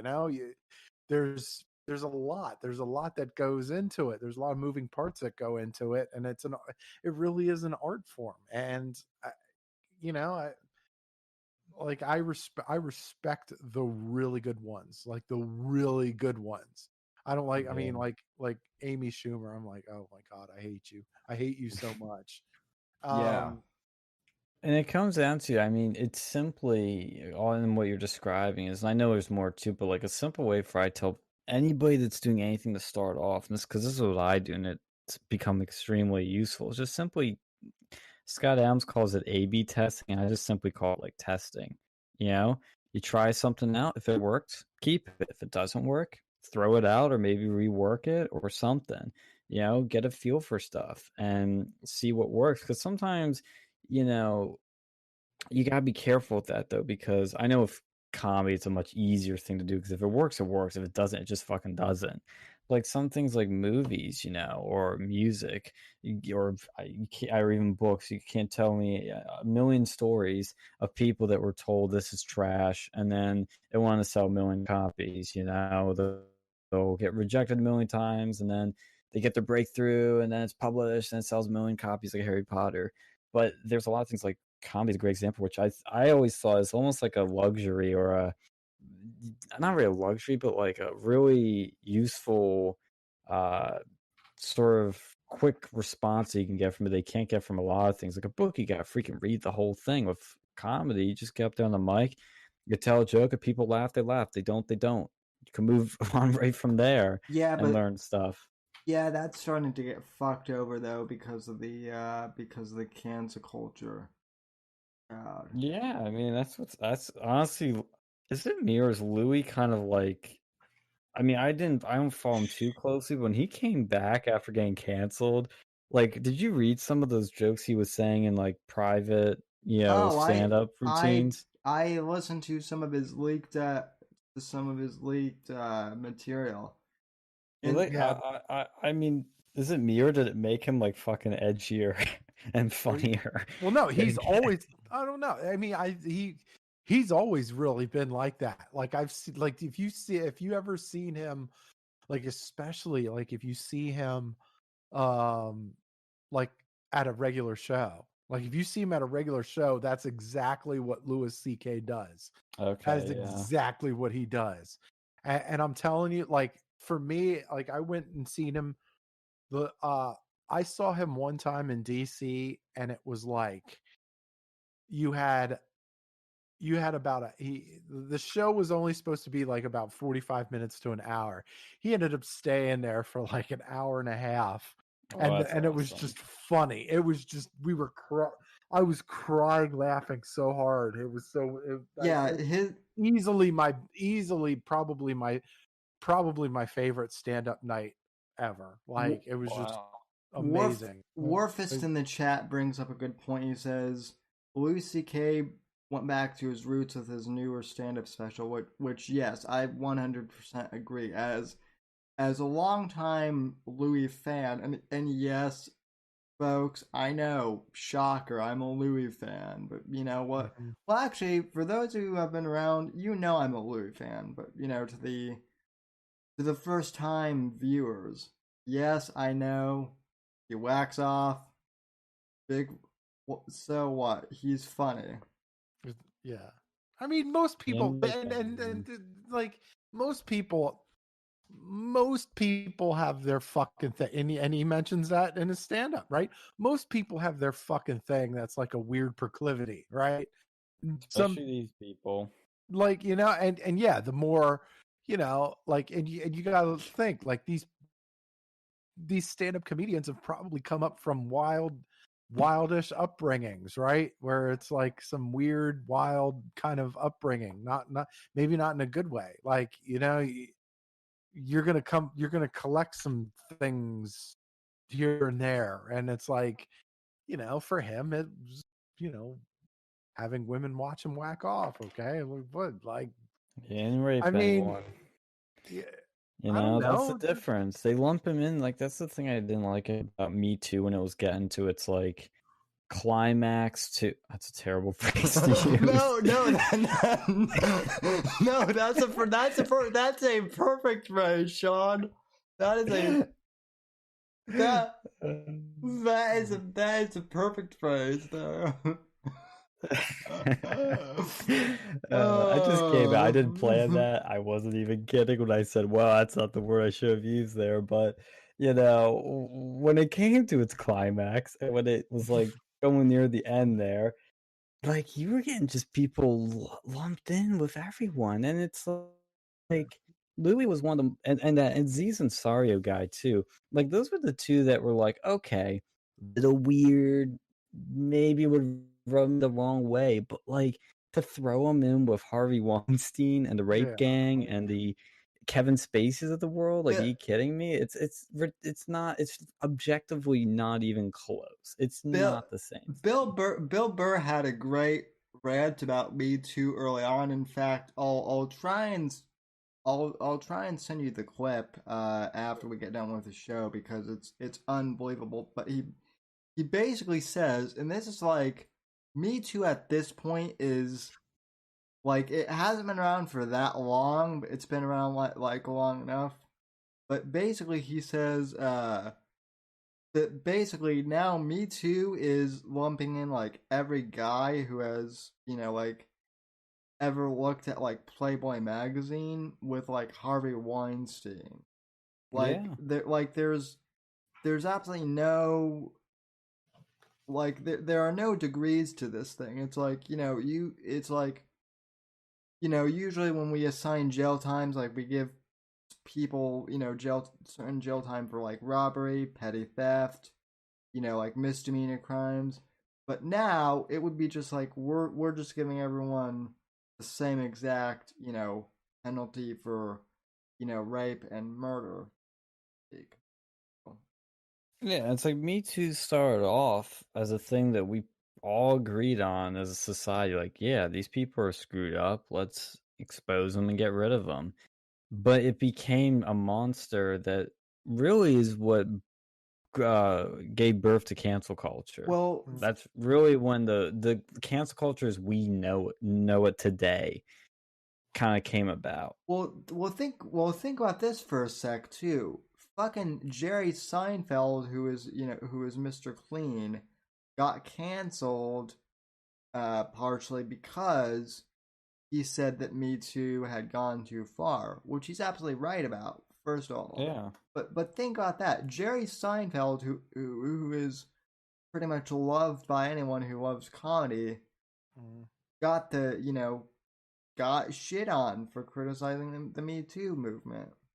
So yeah, he's like one of the most non-offensive comedians, and it doesn't. Again, the line doesn't matter. It's just if we don't like you, you're gone. What's the deal with the laundry detergent? You know, like Yeah. like it's like, why does popcorn pop? Why does all? What's the deal? Can I submit a hot take? I don't like Jerry Seinfeld. I don't think he's funny. It's an acquired taste. Yeah. You fucking saw the fucking Seinfeld show when it was hot, so I don't know, man. You need to watch Curb Your Enthusiasm is better, I think. Oh yeah, what's his name? That was the writer on Seinfeld. Yeah, like look, Larry David is like, it was the guy that made the Seinfeld show. I don't know. There's a difference between the Seinfeld show and then Jerry Seinfeld stand up. There, you see a lot of Larry David, who's another funny guy too. But yeah, he was the guy. He was the central guy to a lot of the Seinfeld show, and then of course didn't they end it once he left the show? Didn't they end the show once he left? Basically, I mean, they went on for like 2 more seasons without him, but like people don't even count that because they were bad. But yeah, I mean, Larry David is pretty much George in Seinfeld, like literally. Yeah. It's a bunch of fucking elite bitching about shit. You know what does the common man have anything to deal with that? You know, kind of reminds me of real life New York, though. To be honest. Yeah, but like, why do I give a shit about New York? They're a bunch of fucking elitists bitching about their stupid problems. You know. I mean, there really is, like with New York, there really is like, it's like there's like a class war. There's a real class warfare going on because you if you actually go to New York, there's a lot of awesome people there. Like there's a lot of awesome people in New York, but there's there's a lot of rich pricks out there too. Like it's very it's the most American city ever. How do you live now? I don't know about that. Like, see, there's 2 Americas out there. You know, you have your New York and then you have your Texas. And both of them are equally American, but both of them are fucking opposite. That's a good point. You have your like right wing, like fucking Second Amendment patriot America. Then you have your like gay pride, like super liberal fucking pussy America. Wow, that's the New York of today. No, that's uniquely American. Like you don't see that shit in other. Like it first came over here. Like America is as much like gun-toting fucking cowboy as it is like gay pride, fucking like socialism bullshit. Yeah, like there's both fucking America, but they're both like completely opposite of each other. Yeah, and if you're the Tiger King or whatever his name is, you get fucking both. Well, he's not like, he's gay, but he's not a socialist. He's like a libertarian's wet dream. Yeah, he's every libertarian in a nutshell. I still love that meme that you found, Alex. It's like what libertarians think they are, Ron Swanson, what libertarians actually are, Joe Exotic. It's the most accurate thing ever. Yeah, it fucking is. Like New York, I don't know how people live there if they're making less than like $100,000 a year. Like they don't expensive, but some people do. Some do, and they struggle. Like I remember when my aunt was living there, like she had an expense, like her apartment was nothing, and it was freaking insanely expensive, like more expensive than any apartment here. So her job, had a like fucking deployments and combat boots and fucking years of shit. Like, I was like, I feel bad for the fucking people that had to clean up my fucking feet. Holy shit. I give them nice tips to go and take a fucking cheese screw and they just went at it. Like, I mean, I take better care of my feet now, but like shit. You think younger Pluffy Phil was gonna fucking, like, no, it was like 12-mile ruck marches in 3 hours and shit. Like, fuck. No, my feet were brutalized in my younger years, man. Dude, my fucking feet, man. There's so much cheese on that shit. Fucking, Chuck E. Cheese would have a fucking ball with that, dude. I got like 12 cheese pizzas and pepperoni and other shit in there with all the fucking scabs and stuff. Good thing he's out of business now. Dude, yeah, that's probably how they make their fucking pizza. Like, aside from making these zombie like mix match pizzas, they're just gonna use the fucking toe cheese. Not to go on a tangent, but just the thought made me think of something. I'm surprised the Pizzagate people, to my knowledge, never went down the rabbit hole of children, Chuck E. Cheese, pizza. Wait, what? What do we got going on here? Oh God, Sean. There's other shit too. Like, it's a fucking kid it's basically the fucking casino for kids. It's a mouse casino. Yeah. Yes.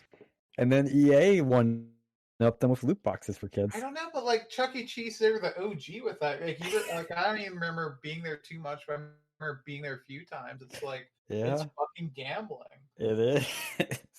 And it's okay if you do it for like bullshit prizes, but heaven forbid you do it on there's a lot of stuff like that too, like fucking those trading card games, like that's that's OG loot boxes too, because what do you get? Yeah, it pretty much is a literal loot box.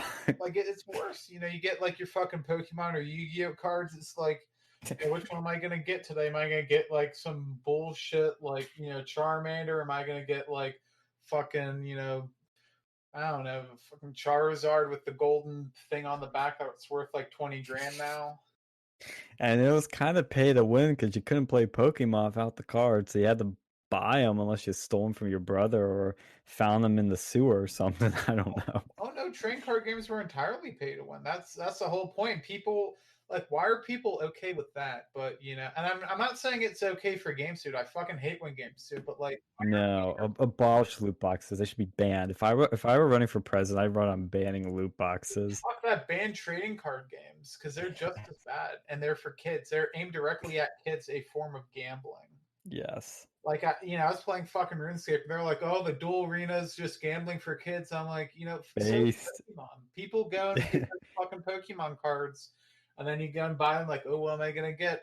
And it's like the fucking skins in Counter-Strike. It's the same fucking thing. You try to go and collect the cards, but it's wrong if it's virtual. But they're both like, it's a piece of paper or a bunch of fucking ones and zeros. Like, it's both. What's funny too is the loot boxes will use literal cards most of the time. Like when they come out of the box, it's a literal cards on the screen.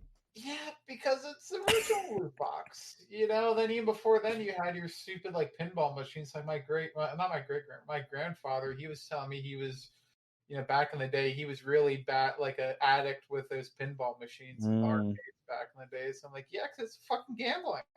I wouldn't call that gambling because that's pay to play, not pay to win.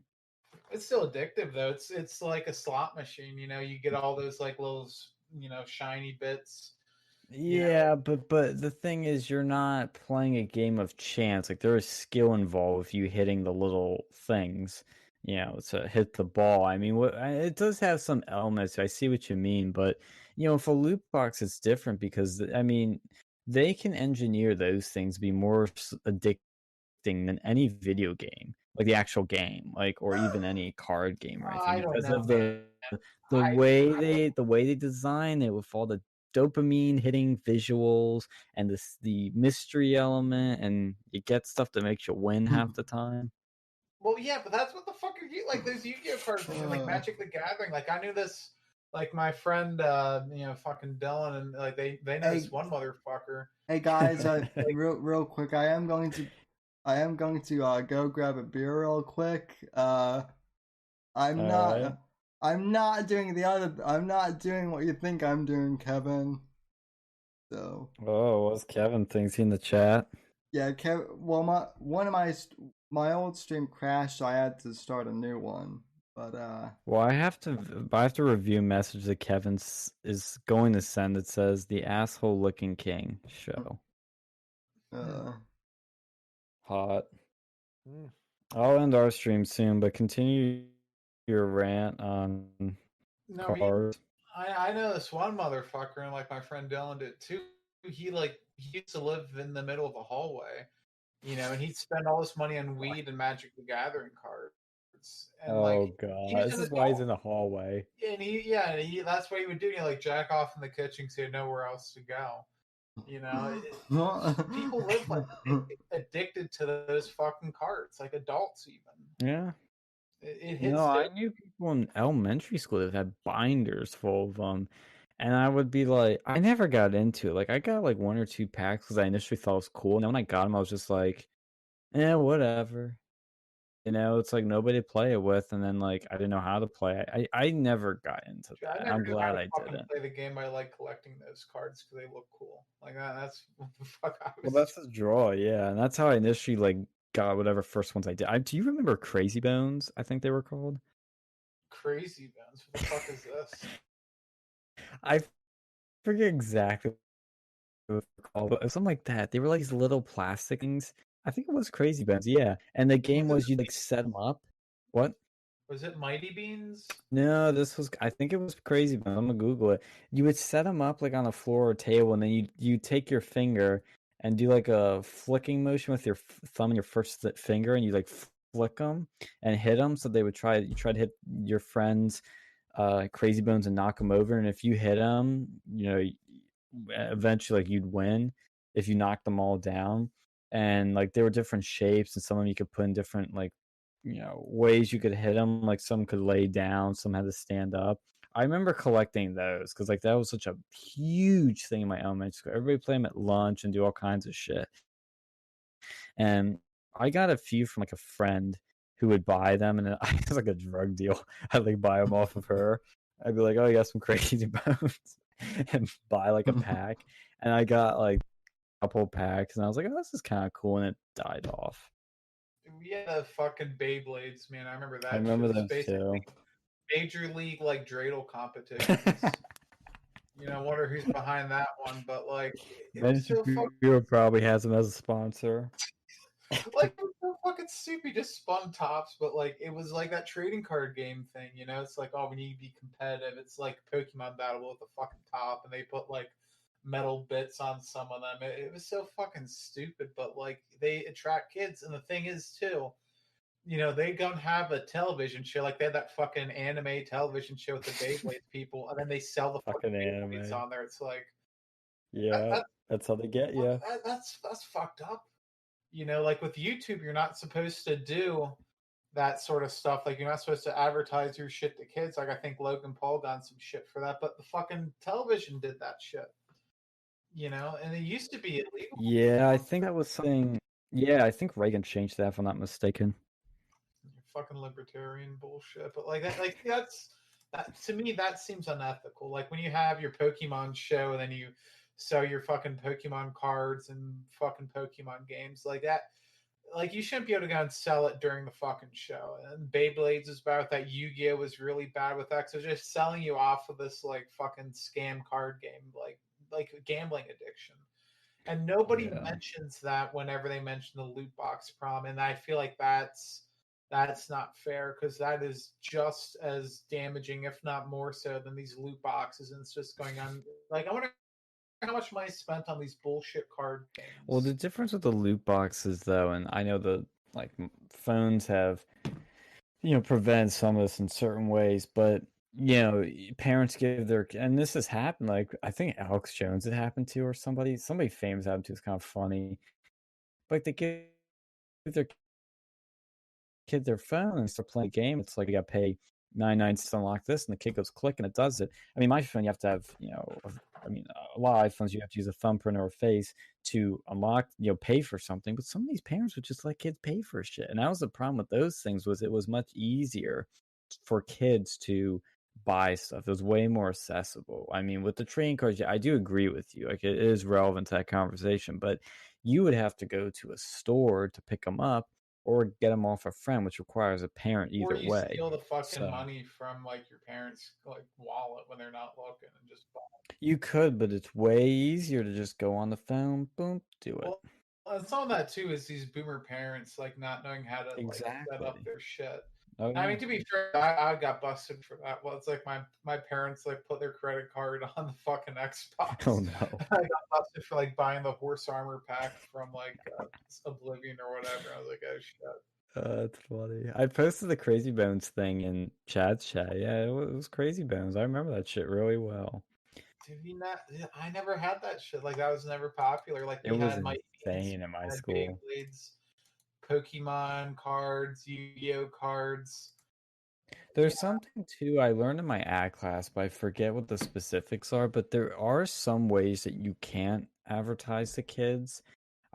But like they obviously get around it somehow. There's some weird rules with that. I'd have to look into it, but it's kind of interesting. There's certain things you can't do. Yeah, but like I don't know, man. It just felt so fucked up because like all these. Oh, it is. All these kids shows have like shit you can buy from it. You know, Yeah. like that's I don't like that. Like they all have their own marketing thing. Like even if they don't advertise Beyblades, like the products on the show, like the next show, like might be like Pokemon afterwards, then they give a Beyblade commercial. If you're gonna watch the same fucking Saturday morning block, you're gonna see that shit, and like it's not very hard to go and see Beyblades is the shit when it's on your Cartoon Network or wherever the fuck it is. Mm-hmm.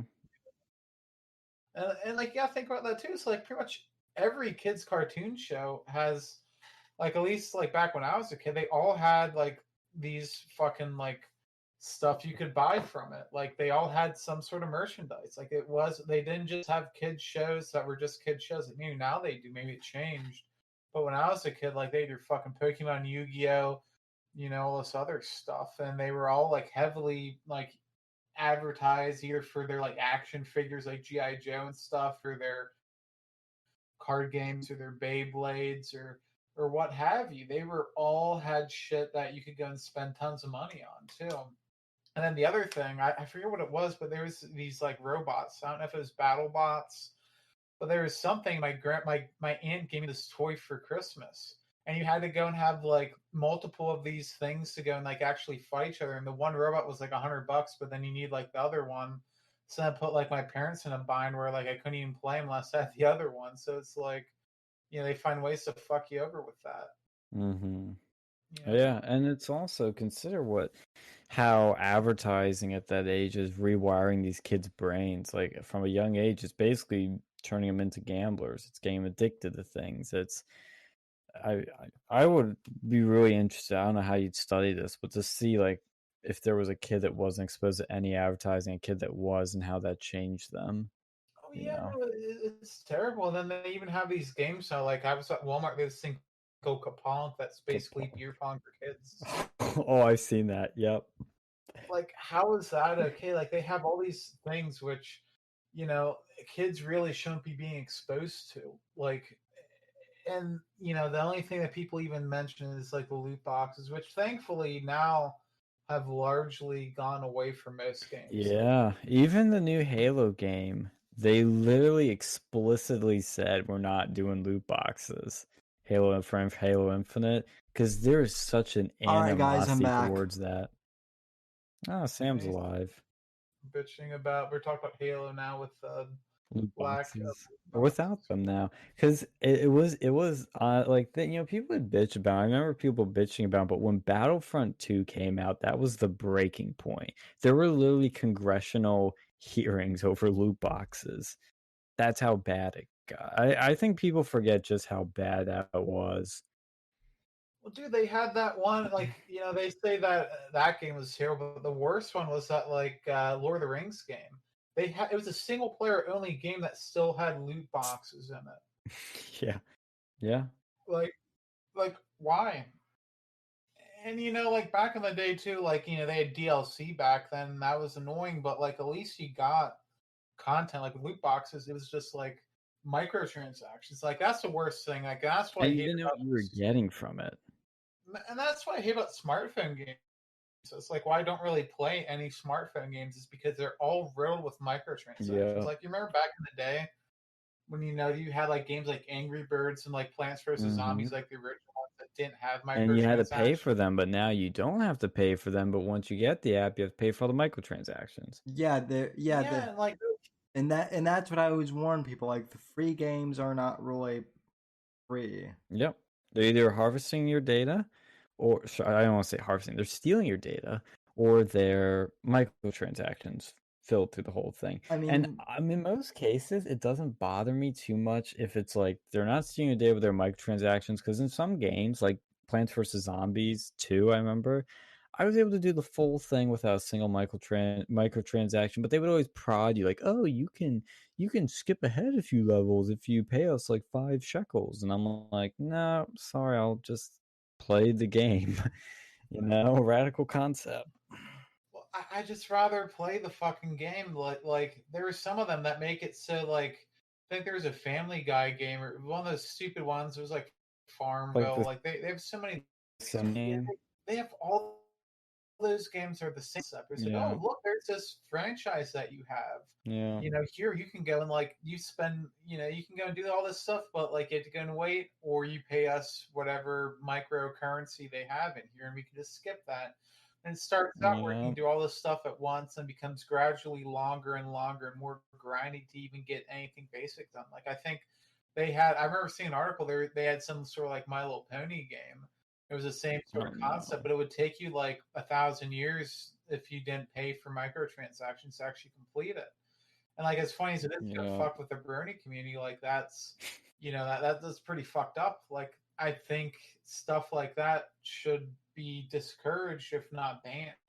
Yeah. No, I was actually watching a video recently by again the Ackman guy on the history of loot boxes, because I remember the Battlefront 2 thing very well, because I think I was telling you about Alex when it was happening. I had that when it was happening. I fucking hated that.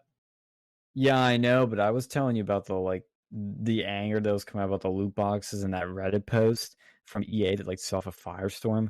I remember telling you about that. I don't know if you like already knew about it, but like I remember talking about it was my point I was trying to make. But because you did play the beta and get the full thing, but I didn't know too much about the stuff that came before. Like I'd heard about season passes, I'd heard about paying for Xbox Live. I've known microtransactions very well, but he was going over the full history of like pretty much money in games and going to what we have now. And it seems like what things are going towards is what Fortnite has, is this battle pass or something it's called. I don't know too much about it. I have to look into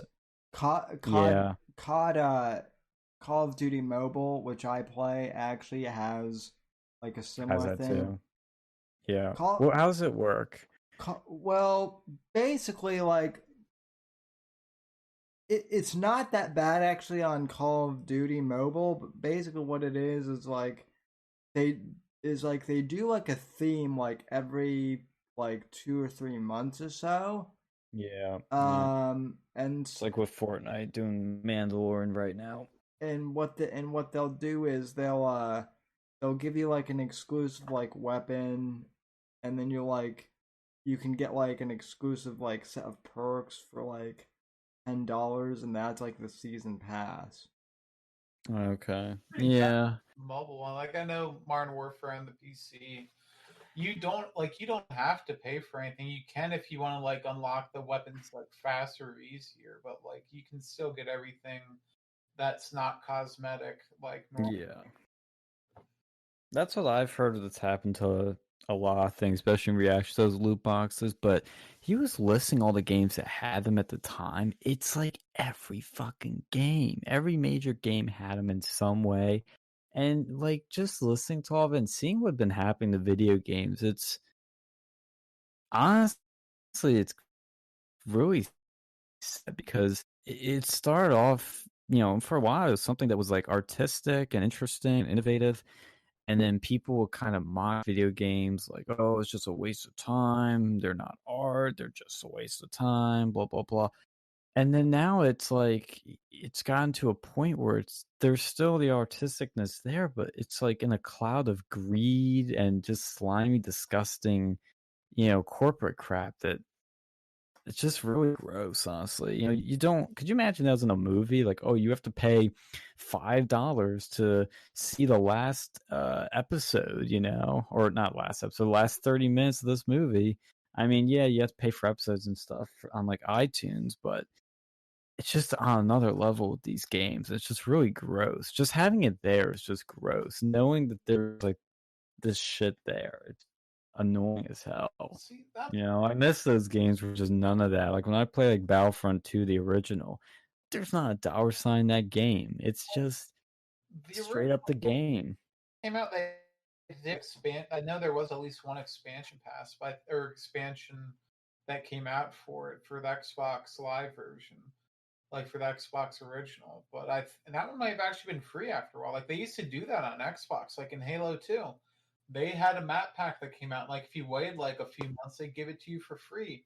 Or, Yeah. you know, and then they used to have games, and you would just get the game, and you didn't have And to it go would buy work. the It expansion. would work. And now it's like not only are you paying like $60 for a game, but you also have to go and pay for either expansions or like DLC. And like that's the thing too. Like back in the day, like when Halo 2 had an expansion pack, and like they actually released it as a separate disc, and like Oh, your $40, but you know you actually got a lot of content for it. And then fucking Oblivion, they had both the best and the worst, because like the worst was fucking horse armor pack that did nothing, but it was cosmetic. You know, but the is that the best one thing they you spent money on?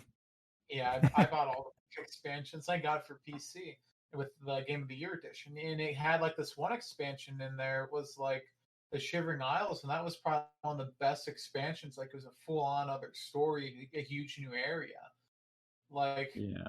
and then it went from that to these more microtransactions instead of just like, and that happened once the internet became more ubiquitous and higher speed. You know, when you could download shit off the internet a lot quicker. You used to be able to go and like you would not be able to go and buy an expansion pack unless you got it from the fucking store, or if you were like really great and really great internet. But now once the internet became fast enough, you could download DLC that was like, maybe it's just a couple of maps. And that became maybe just one map, maybe it's just a weapon. And it becomes like smaller and smaller, and the price goes down, but then you have to go and buy more of it, or you buy the fucking season pass, which is the price of a whole nother game.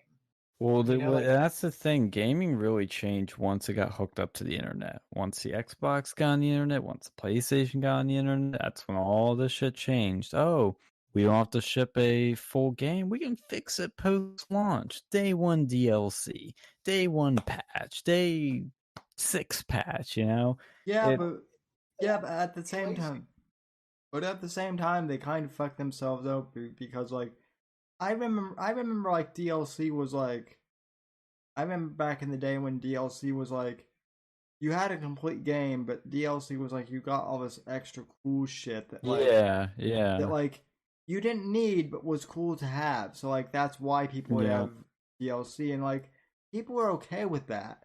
And now it's like DLC is required to have almost, and so now people don't. It's like, why did they fuck themselves over? Like that's ultimately a case of, don't break a don't break a good thing, or if it's not broke, don't fix it. Well, see, that's the problem with DLC though, and I did notice that. Like, let's say you're playing Call of Duty, and they had a new map pack that came out. If you don't have that map pack, like you're splitting up. Like if you have map packs, you split up the community based on who has who doesn't. That's a problem. That's why I am actually really interested, and I really like what Halo's going to do with Infinite, which is that it's kind of going to become, bear with me on the analogy, Fortnite, because while Fortnite is what it is, the one thing that Halo is kind of doing, like they're going to do, is they're going to make it like a service, in the sense that like, hey, you pay your $60, you have the Halo game with the base campaign and base multiplayer. But the good thing is, this is going to be the Halo for the next 10 years. So when we get new maps for multiplayer, when we get new campaigns, instead of having to buy another game, you just download it. I hope for free. Sounds like it's going to be free. and it's kind of getting like a new season of a TV show. It's like you're not like you said, like you're like that's the problem of Call of Duty. Every year it's a new freaking Call of Duty with a new multiplayer, new campaign, new game, new disc, new everything. You literally are splitting people up over like 4 or 5 games. Your friend has this one, but you don't. I personally think the Halo new formula is going to be really successful if they do it right. I think initially they're going to probably have some issues and it's going to be like patch after patch, but I think long term it's going to be a really smart way to go. And it sounds like Modern Warfare kind of is doing this already, but I don't, there's been talks of a Modern Warfare 2, but if they do it like how Halo's going to do it, I think it'd be smart. They already have a Modern Warfare 2, but it's well, not the old one. I'm talking about like a new. They re-released the remastered. Yeah, I know, but they didn't make like a reboot version like this one is, the one you have.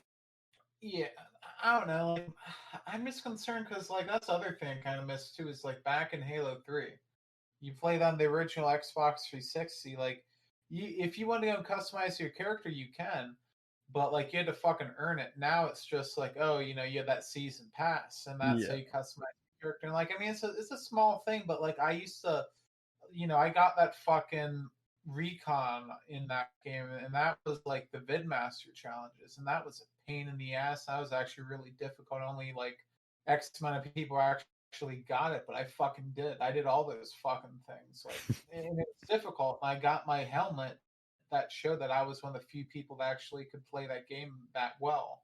And now it's like, oh, we're not going to do that. Instead, we're going to go and like maybe have a handful of like shitty customization options. If you want anything cool, you have to go and spend real money. Like they did that in Halo 4 with the fucking unicorn armor.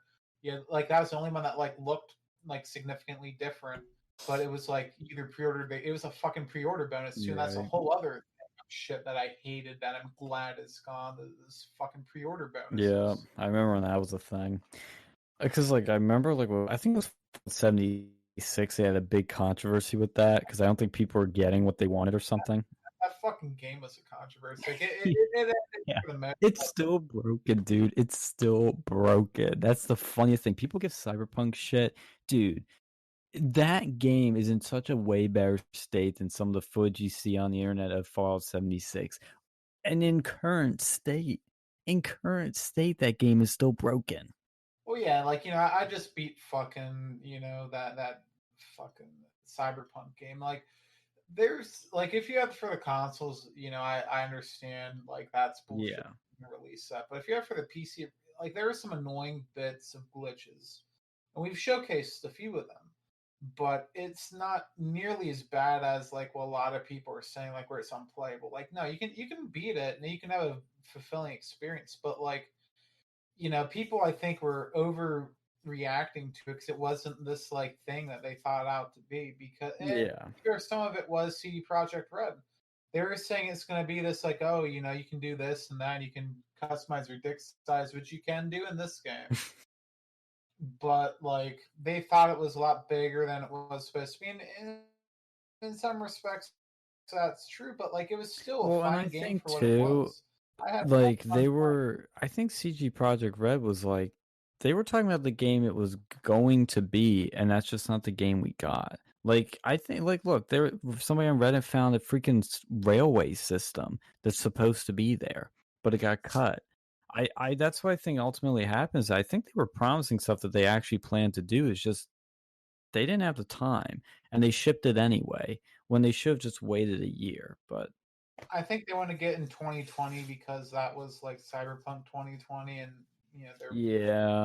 they're dead set on that. And they already delayed it once, and they delayed it twice. I think maybe even 3 times.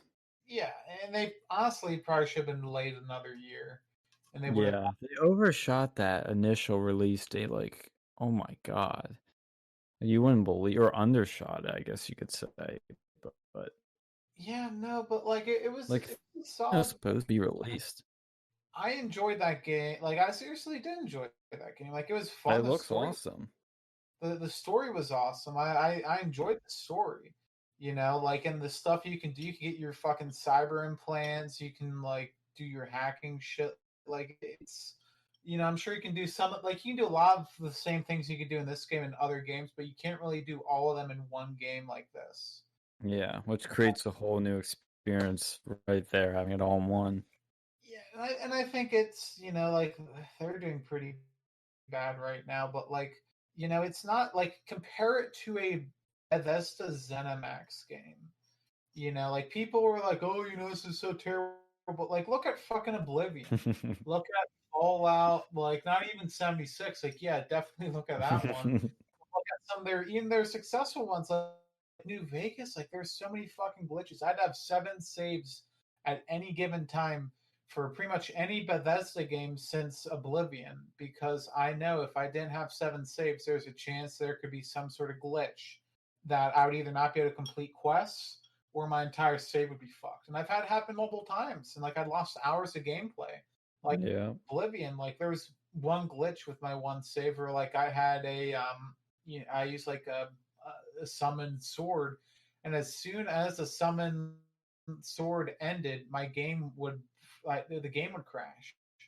Well, apparently in 76 too, there was I don't know if you heard about this. There was a room players found that you couldn't go into, but through a glitch they got in there, and it was basically like a dev, throwaway like sandbox room of like what it was gonna be, and so they had like pieces laying around, like stuff that was fully rendered and stuff that wasn't, stuff that it was just like almost like a closet of like crap.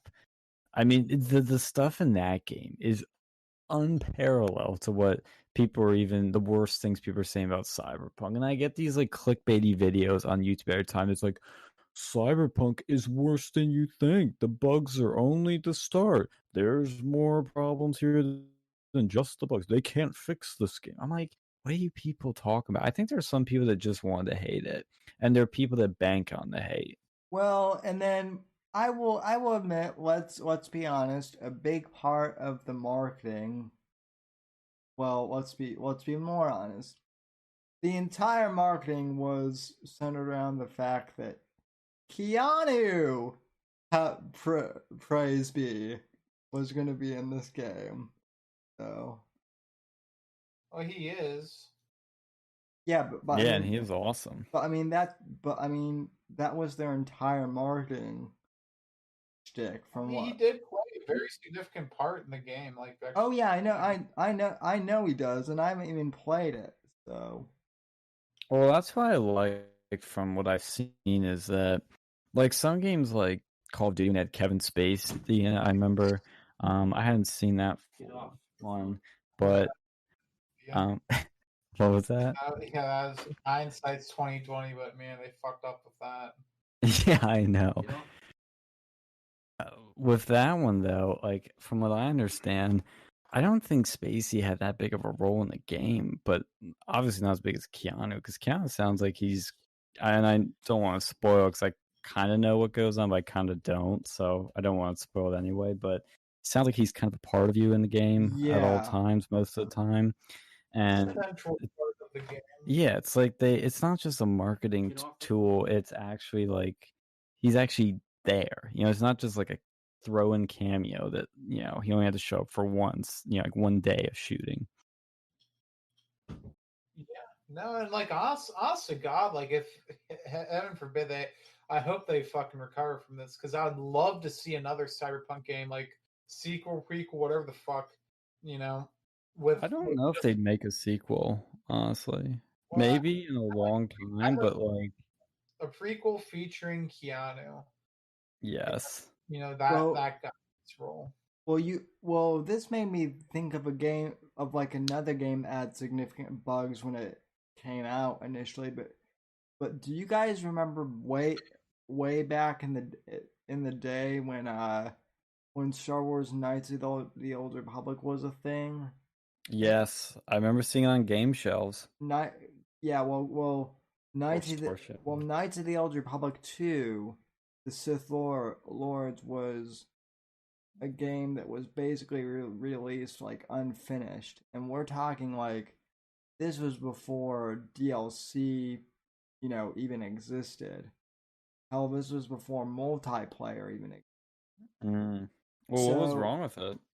Well, I mean, it was done, but they basically had to rush it out in time because LucasArts basically told, or no, Lucasfilm told LucasArts that they basically wanted the game done by the time of Revenge of the Sith, even Oh though yeah.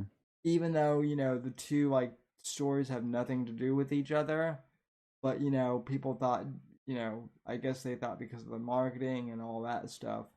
So there was a lot of stuff that they had to cut out. Um, there was a lot of stuff that they had to cut out of KOTOR 2, for time purposes. But then just 5 years ago, a group of mods decided to get together and kind of reform all the stuff that got scrapped. So there was something called the restored content mod that basically completes the game as it was intended. That's awesome. I like when people do that. Like I've been playing Battlefront 2 and original, and there's a lot of mods for that thing. And even that game, like I have the Steam version that's like version 1.1. Like there's some I don't even know what the point 1 has changed, but there's still the glitches that I remember from playing on the PS2, like when you were on Mustafar and if you die and you fall to the lava, half of the time you would fall through the map. You go past the lava and keep going, and it wouldn't know what to do for a few seconds, then it would say you died. I had that happen even on the version I played for the past, I think I played the game like 12, 15 hours so far, and you still get that. People forget that your favorite games were full of glitches and bugs. Maybe not as much. I get it.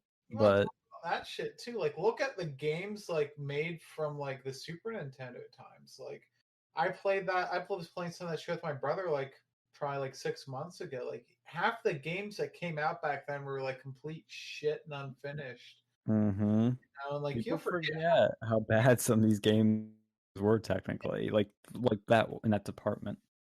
People don't realize oh, you have your good games like Super Mario Brothers or Super Mario Adventure and Link to the Past, but you had a lot of shit too.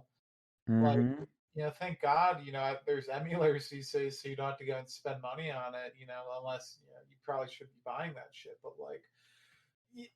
they were unfinished. There was tons of glitches in the final games. Like they had that one, it was some game show TV, it was some, I think it was Smash TV or something. That game, and you can't even beat the game because there's a fucking bug. There was tons of games like that back then, and you would be spending when you account for inflation, probably $80 for a game that doesn't even have save functionality, and it's so shit. And then today, the the amount of stuff you're actually getting in these games and how beautiful they look, it's really gone pretty far. Geez, people only they have nostalgia, and they have those nostalgia goggles. They forget how shitty games were back then. Yeah, I was saying the exact same thing too. Was when I was, I saw people criticizing the graphics of Halo Infinite, and I remember when I watched it with you, Alex, literally a couple days ago. I was taken aback how it didn't look that great. At the same time, I'm not giving them an excuse or anything. I mean, I'm just explaining how things have changed, but at the same time, that game has in that state alone, which is not complete, a million times more than what you got 7, 10 years ago, whatever.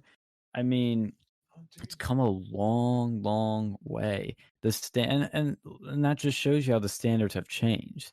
I mean, obviously you want it to be super realistic and cool and all that shit, but the standards are just so much higher now. Dude, I remember playing Oblivion for the first time on the 360 on my HD TV. When I fucking first bought that, I was like, "Holy shit, this is super realistic!" How can you do that? Looking back now, I'm like, all these motherfuckers look ugly as sin.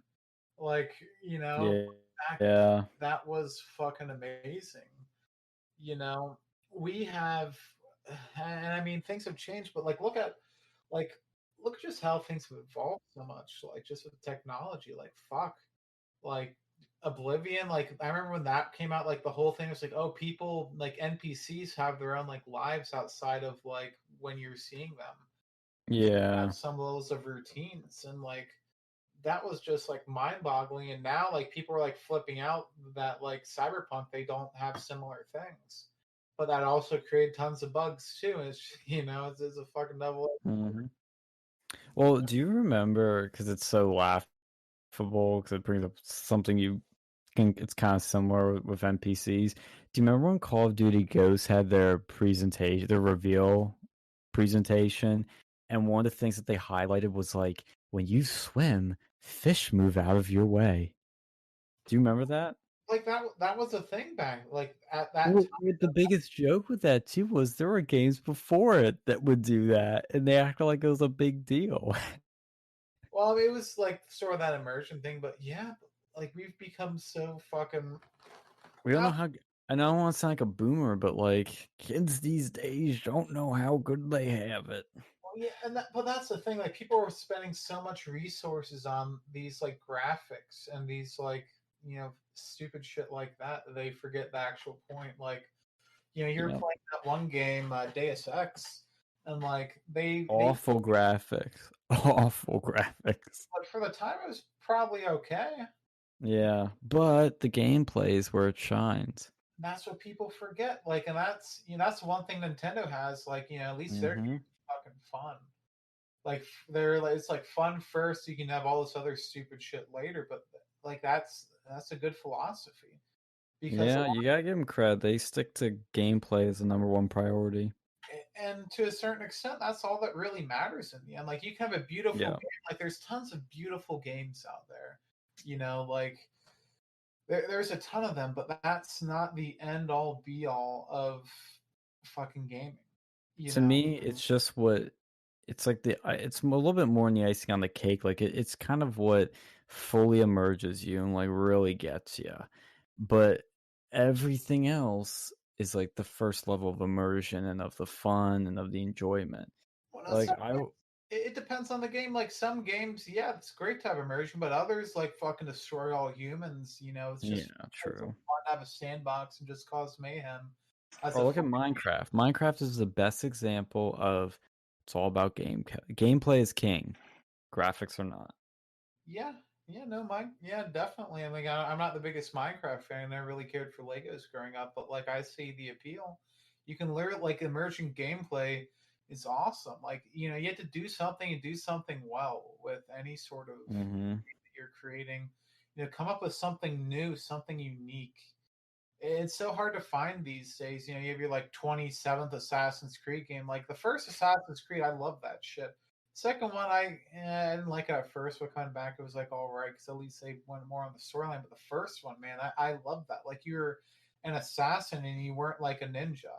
Because back before then, like the only real big assassin games, they're either like modern, like Solid Snake or or like Sphincter Cell, Mm-hmm. Or you're playing as like a fucking ninja in like the Tenchu games, which I love, but like it was the first real like European assassin, and then they just became fucking boring because like yeah, I don't know. I mean, Like, I still think. Well, I see that's an area where the graphics can really help it because what I've always liked about the series, even for the ones I haven't played, like I've played Assassin's Creed 3 and I think I started 4, but I need to really dive into that one. Like what I really love is that it's like it is an assassin in these different historical settings, which is really cool because it's like you can immerse yourself in those places, but at the same time I just have no need to buy any new Assassin's Creeds because it's like you said, it's like the same shit. It's like boring. It's beautiful and it's really cool, but it's like, yeah, I'll wait till it's free on Uplay and then get it. yeah, dude, fucking Assassin's Creed. Like they just kept rehashing the same shit. It feels like, and it's like a different thing, like that Abstergo stuff. Like, okay, cool, you're making this extended universe of like Ubisoft. Yeah, and that's the other thing that's kind of pissed me off too. Is like everything needs an extended universe now. Like fucking Ubisoft, you have the same shit with Watch Dogs. It's like okay, we don't need fucking Marvel with like assassins and like woolly mammoths and Far Cry shit. We don't need that. Why do we have that? Yeah. You know, I but know it's fuck. I mean, everything's got to become a franchise or a series. You know.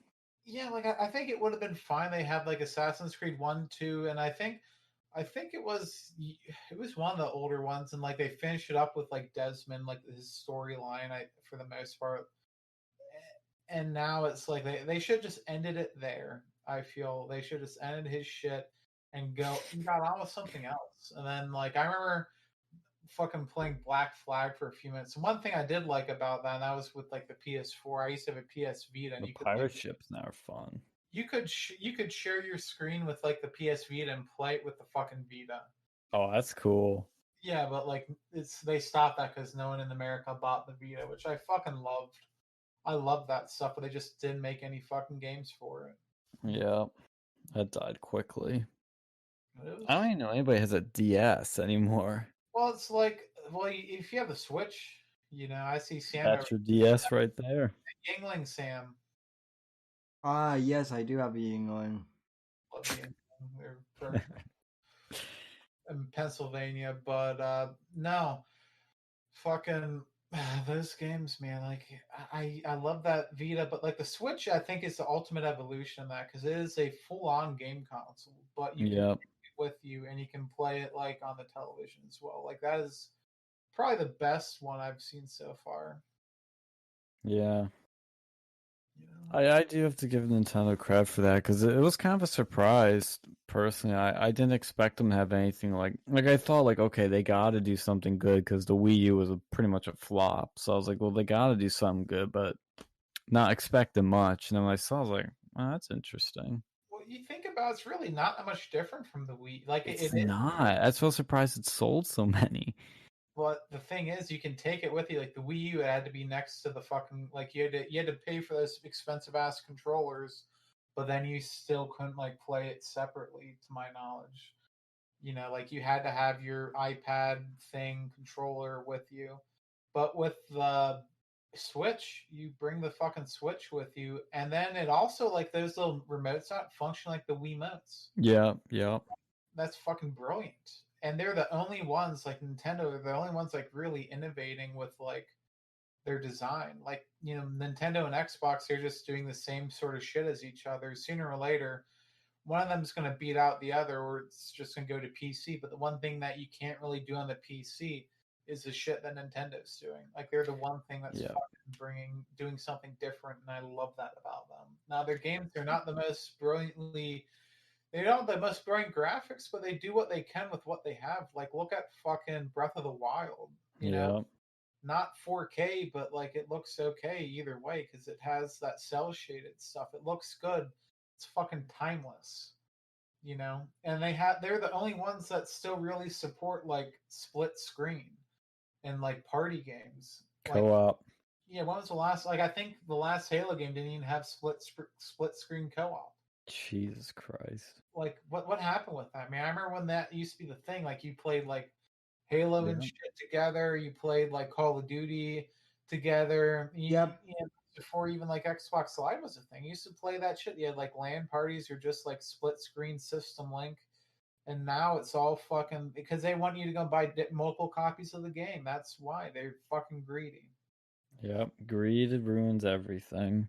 Yeah, it fucking does, man. Oh. That's the one thing I have been surprised. It was like, you know, and I understand. Are you guys still live by chance?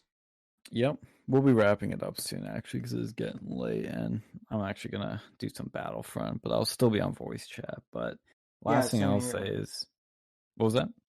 Yeah, same here. I'm not going anywhere, but I'm not going anywhere. I'm staying right here, holding my ground. As they say in the movies. But what was I thinking of? Oh yeah, that's the one thing I'm surprised has never happened is Sony or Xbox taking one of each other out. Because like now the differences are small, and I feel like it's gonna come to a point where there's gonna be a clear winner, and one is just gonna call it quits eventually. But maybe not. I don't know. Well, what Xbox could do is they have basically the PC market cornered if you think about it. Because what operating system is 99% of gaming done on? It's Windows. Yeah, and you can already play like a lot of their exclusives like Forza and Halo on fucking Windows. So like, and the new Halo is going to be on Windows too. Like on launch, I think on launch day. It's not like it's going to come like the Master Chief Collection like 20 years later. So they are fully focused. They know the PC market is their market. Oh yeah, like they could dip out, but I don't know if they will. Like Sony, like there's just not as many like really compelling exclusives. Like there's a few like, oh, you can get the fucking Super Spider-Man game Miles Morales on. I think it was a PlayStation. Yeah, that's their one exclusive. And frankly, it looks like it's a good game, but I don't care. I feel like a waste of time. Yeah, the Demon Souls remake, but like that game originally came out for the PS3, and it's just a fucking remake. Yeah. In Xbox, it's not really exclusive. You can just play it all on the fucking computer, anyways. Like, I think in the next generation or two, you're gonna see, them start to. There's gonna be one winner within, I think, 2 generations at most, and then you're just gonna have them and Nintendo. And I think that Nintendo is different enough. Yeah. Oh, they'll stay competitive. Absolutely. Because they have a unique feature. That's always what drives, your competition. Yeah, like I think Xbox and PlayStation try to compete with them once with the fucking not like what was that? Yeah, with when they were trying to do the Wii thing, like Xbox had the freaking thing that would spy on you all the time, and Sony had those colored balls. I don't even remember what they're called. That's how they failed. The dildo thing with the place. PlayStation Move. I had one of those things. Yeah, that's what it was. The Move.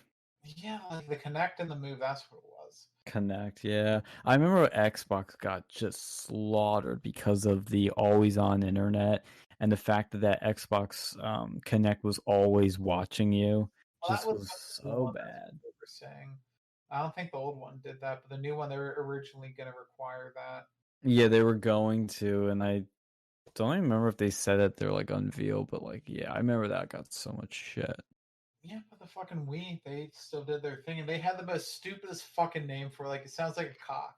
It looks like a fucking dildo and a butt plug. Fucking controllers. Like, it's the most like nerdy gay shit, but they still were like the best selling console. No, they went up there with something stupider. Wii U. I remember that. I remember that people like kept cracking their TV screens. Well, they put a yeah, I remember that too. Because then they put a wrist thing on when I got mine. Yeah, but even so, people kept like accidentally throwing the Wii U controllers, which I predicted that was going to happen. The Wii, not the Wii U. The Wii U was the one with the fucking tablet that sucked ass. Pseudo tablet. Yeah. But I remember when that was announced, and I thought, "Oh, that's interesting." It totally failed. I actually kind of liked it more than the actual Wii. Cause I hated the Wii outside of like Wii Sports because like they kept forcing like the greatest game was the fucking Wii Sports and like Wii Sports Resorts. Oh my god, that was the shit. I played so much of that. It never got old. But every other game I didn't fucking like for it. Like I regret like one of the biggest regrets of my life was like not because I had Twilight Princess pre-ordered for the GameCube. I switched it over to the fucking Wii version. That was because I was like, well, you could use a GameCube controller on the Wii. Well, yeah, but not for that game. Really? Yeah, they want, at least not to my knowledge, they want you to go and play it with the fucking Wiimote, and it was fucking stupid. That's some bullshit. I mean, the Wii also had like you could buy that like pseudo controller thing that was like a traditional controller, but a little wonkier looking, It was specifically for the Wii. Nintendo fucking controller, and it was good if you had the like, and it only really let you do that with like a handful of games. Most of them were like the DL, like the old Nintendo games you could emulate on there, but like. You know, the only real game I liked on there was like Brawl, which is the worst Super Smash Brothers game ever released, but it was still kind of cool because you got a lot more characters. But it Well, I just kind of think sucks. Nintendo thought Like, that the motion controls was the future, but kind of it's like it's like yeah, but not for everything, you know? Because I remember I had GoldenEye, the remake of GoldenEye, on the Wii, and playing that with just the controllers as is was like freaking just. I don't know how you could play that game because like to aim, you'd point at the screen. But what I got was what they called the Wii Zapper. They always oh they yeah, always, they always cuck the name. It's not the Wii Gun, it's the Wii Zapper. But it's the crossbow game with Legend of Zelda in yep, there. yep, I played that. Yep. Which is pretty cool because I had like the Twilight Princess graphics, but like with like a crossbow thing, which it was fun for what it was. But you put in that, and then it felt like okay, this is like laser tag kind of like, but more accurate, of course. And it was really cool. I actually liked it because it kind of gave you the precision of like a mouse for a console, but you had to have that, or else I don't know how you'd play that game and not feel weird, and it would just not work. I think you could use a regular controller on that, but I'm not sure. But that was how I played that, and I love that game. I played a lot of that. It was awesome. Yeah, that's the thing with that console. Though, is like they forced you to use the motion controls with so many games, and that was the problem. Yep. Like if they would have just let developers do what the fuck they wanted, I think it would have like because they did have some good games, like games that were meant to have it, like Wii Sports. They were great. Yeah, they're awesome, like all-time classics. But they weren't like hardcore games. It was like for the casual audience, which they did very well. But then, for everything else, it fucking sucked. And if you had the option to buy it on another console for a regular game, you better fucking do that, or else you're gonna have a hard time because most games did not do that. But what they should have done is made like a fucking Star Wars game for that, like where you Yes. as a fucking Jedi with a lightsaber. Like that would have been so fucking amazing, especially with the advanced, like the Wii Motion Plus or whatever. That would I have been think they did eventually. Yeah, I remember the Motion Plus too. That was the one thing too that was kind of like I don't know why that I would think with Nintendo they wouldn't let Gree get the best of them, but like I don't know why the Motion Plus shit wasn't a thing on launch. I don't know if the technology wasn't there or what. back then to do that. What was that? I don't think they had the tech to do that back then, like when they first launched. Like that Yeah. cutting edge. Yeah, I think so. And what was nice though is like it was just like a clip on, to your remote, which made it longer. But I think I do have one that had it built in. But I mean because I remember the sword play in the Wii Sports Resort. I forget which one that was called, where you would knock the guy off the platform. It was like the coolest thing ever. Like it was the closest thing to like VR what we have now, and it was really cool. But I think Nintendo thinks that they're a company that's only for the casual people, and I don't think. It'd be interesting to see how it would work out because I know the GameCube kind of was closer to it, but how they would work out if they have their casual stuff that people love, but it's like the Switch where you have your motion controls, but you can make it a regular controller and play your hardcore games and your Call of Duty. I feel like they're still scared to like bridge that gap and have both those audience. I don't know if it's a marketing thing, if they think they should only tailor to one market, or if they think if they tailor the two, they're gonna piss off both audiences. I don't know.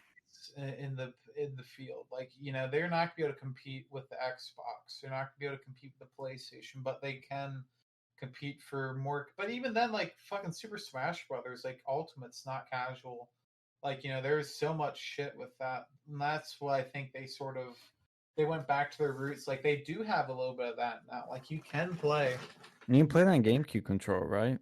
Yeah, you can use the GameCube controller. You can use they have these new ones, and it's like custom.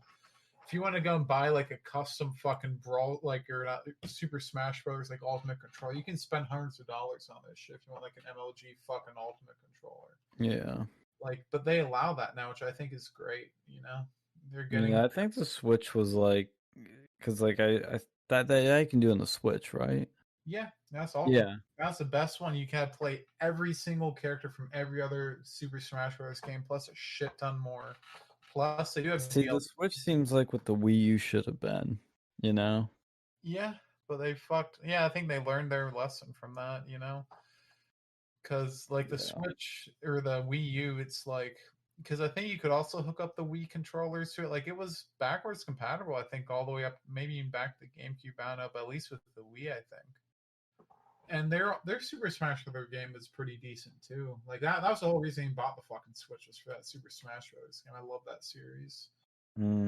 It's amazing too that I'm trying to think. And do you know anyone that had the Wii U? I don't know a single person that did. And I beat the Wind. Like I actually I beat the Wind Waker re-release. I actually enjoyed that. Did they release on Switch? Don't know about the Switch, but they had for the Wii U, like the Wind Waker, whatever, the HD remake, which was actually, they fixed a lot of the issues with Wind Waker. Like I did beat the Wind Waker beforehand, but it was like they had Master Quest version, which was like you couldn't find your heart containers outside of like, I don't think you could find them at all, like unless you bought it from a store. So it made it like actually difficult, because that was probably one of the most easiest like Zelda games out there. For like the most casual Legend of Zelda game. They made it like actually tough. Yeah. Well, here's the last thing I'll ask before we close the stream here and then go shoot the shit in Star Wars. What's next for Nintendo? Like, what do they do next after the Switch? Or do they just keep the Switch for a long ass time? Try make like a Switch. I think they're already making a Switch Pro. Like the Switch did fucking amazing, especially now. Like people love that. Kids love the Switch. Like my fucking girlfriend, she put like thousands of hours on that fucking one game, that Animal Crossing. Like that became a phenomenon during the pandemic that we're currently in. Yeah. Oh yeah, I'm googling Switch Pro, and yeah, it sounds like it's something that's like being rumored that's in the works, but it looks like it. See, I don't know if I like this, because what I like about that Switch is like you can have the motion controls. It looks like it looks like the regular Switch with the screen, but like all the controls are stuck on it. You can't remove them. They have the one that they have like the cheapo Switch that has it with the controls stuck on it. Right. Yeah, I remember that. My girlfriend was one of those, and like I have my regular one, which has, they might have like two. Yeah, they're two different ones. Yeah, she has one. She made money off that fucking game, that Animal Crossing. Wait, she made money on Animal Cross? Oh yeah, she made like $800. Like she paid for it. Wait, she made $800 from playing Animal Cross? Oh yeah, people spend money on like credit cards, and like you give them like there's a whole fucking like you can buy services in that game, like player to player. That's interesting. I think Nintendo started cracking down on it, so not as much recently. But back when it came out, she made some money off of it. She paid off her Switch with the Animal Crossing. Yeah. Rumors are saying that the new Switch, the Switch Pro, will be 4K compatible, and a bunch of other things like it could be packed with a mini LED display. That's interesting. That's like the next best, TV or picture or screen. It's gonna replace LEDs and maybe OLEDs. That's the one thing I wish Nintendo wasn't so behind on, is their fucking like graphics compatibility. Like, yeah, I get it. They don't want to make them like super realistic looking games. That's cool because it looks different than the other stuff, but just make it 4K. Make it 120 FPS or whatever the standard is on the PlayStation, the Xbox. Like that sort of stuff to me is so basic. I don't get that for their games. Like shit, that's the thing. You don't really fucking need to be super. Yeah, but if you have a 4K TV, man, it will look unbelievable. It will be gorgeous. But they're mostly cartoon games anyways. Like look at Breath of the Wild. Like that, I don't know what the fuck it's in. Maybe it's like 720p, but it still looks fucking beautiful. No, it's gotta be 1080. There's no way it's 720. That's gotta be 1080. What is the current setting for the Switch?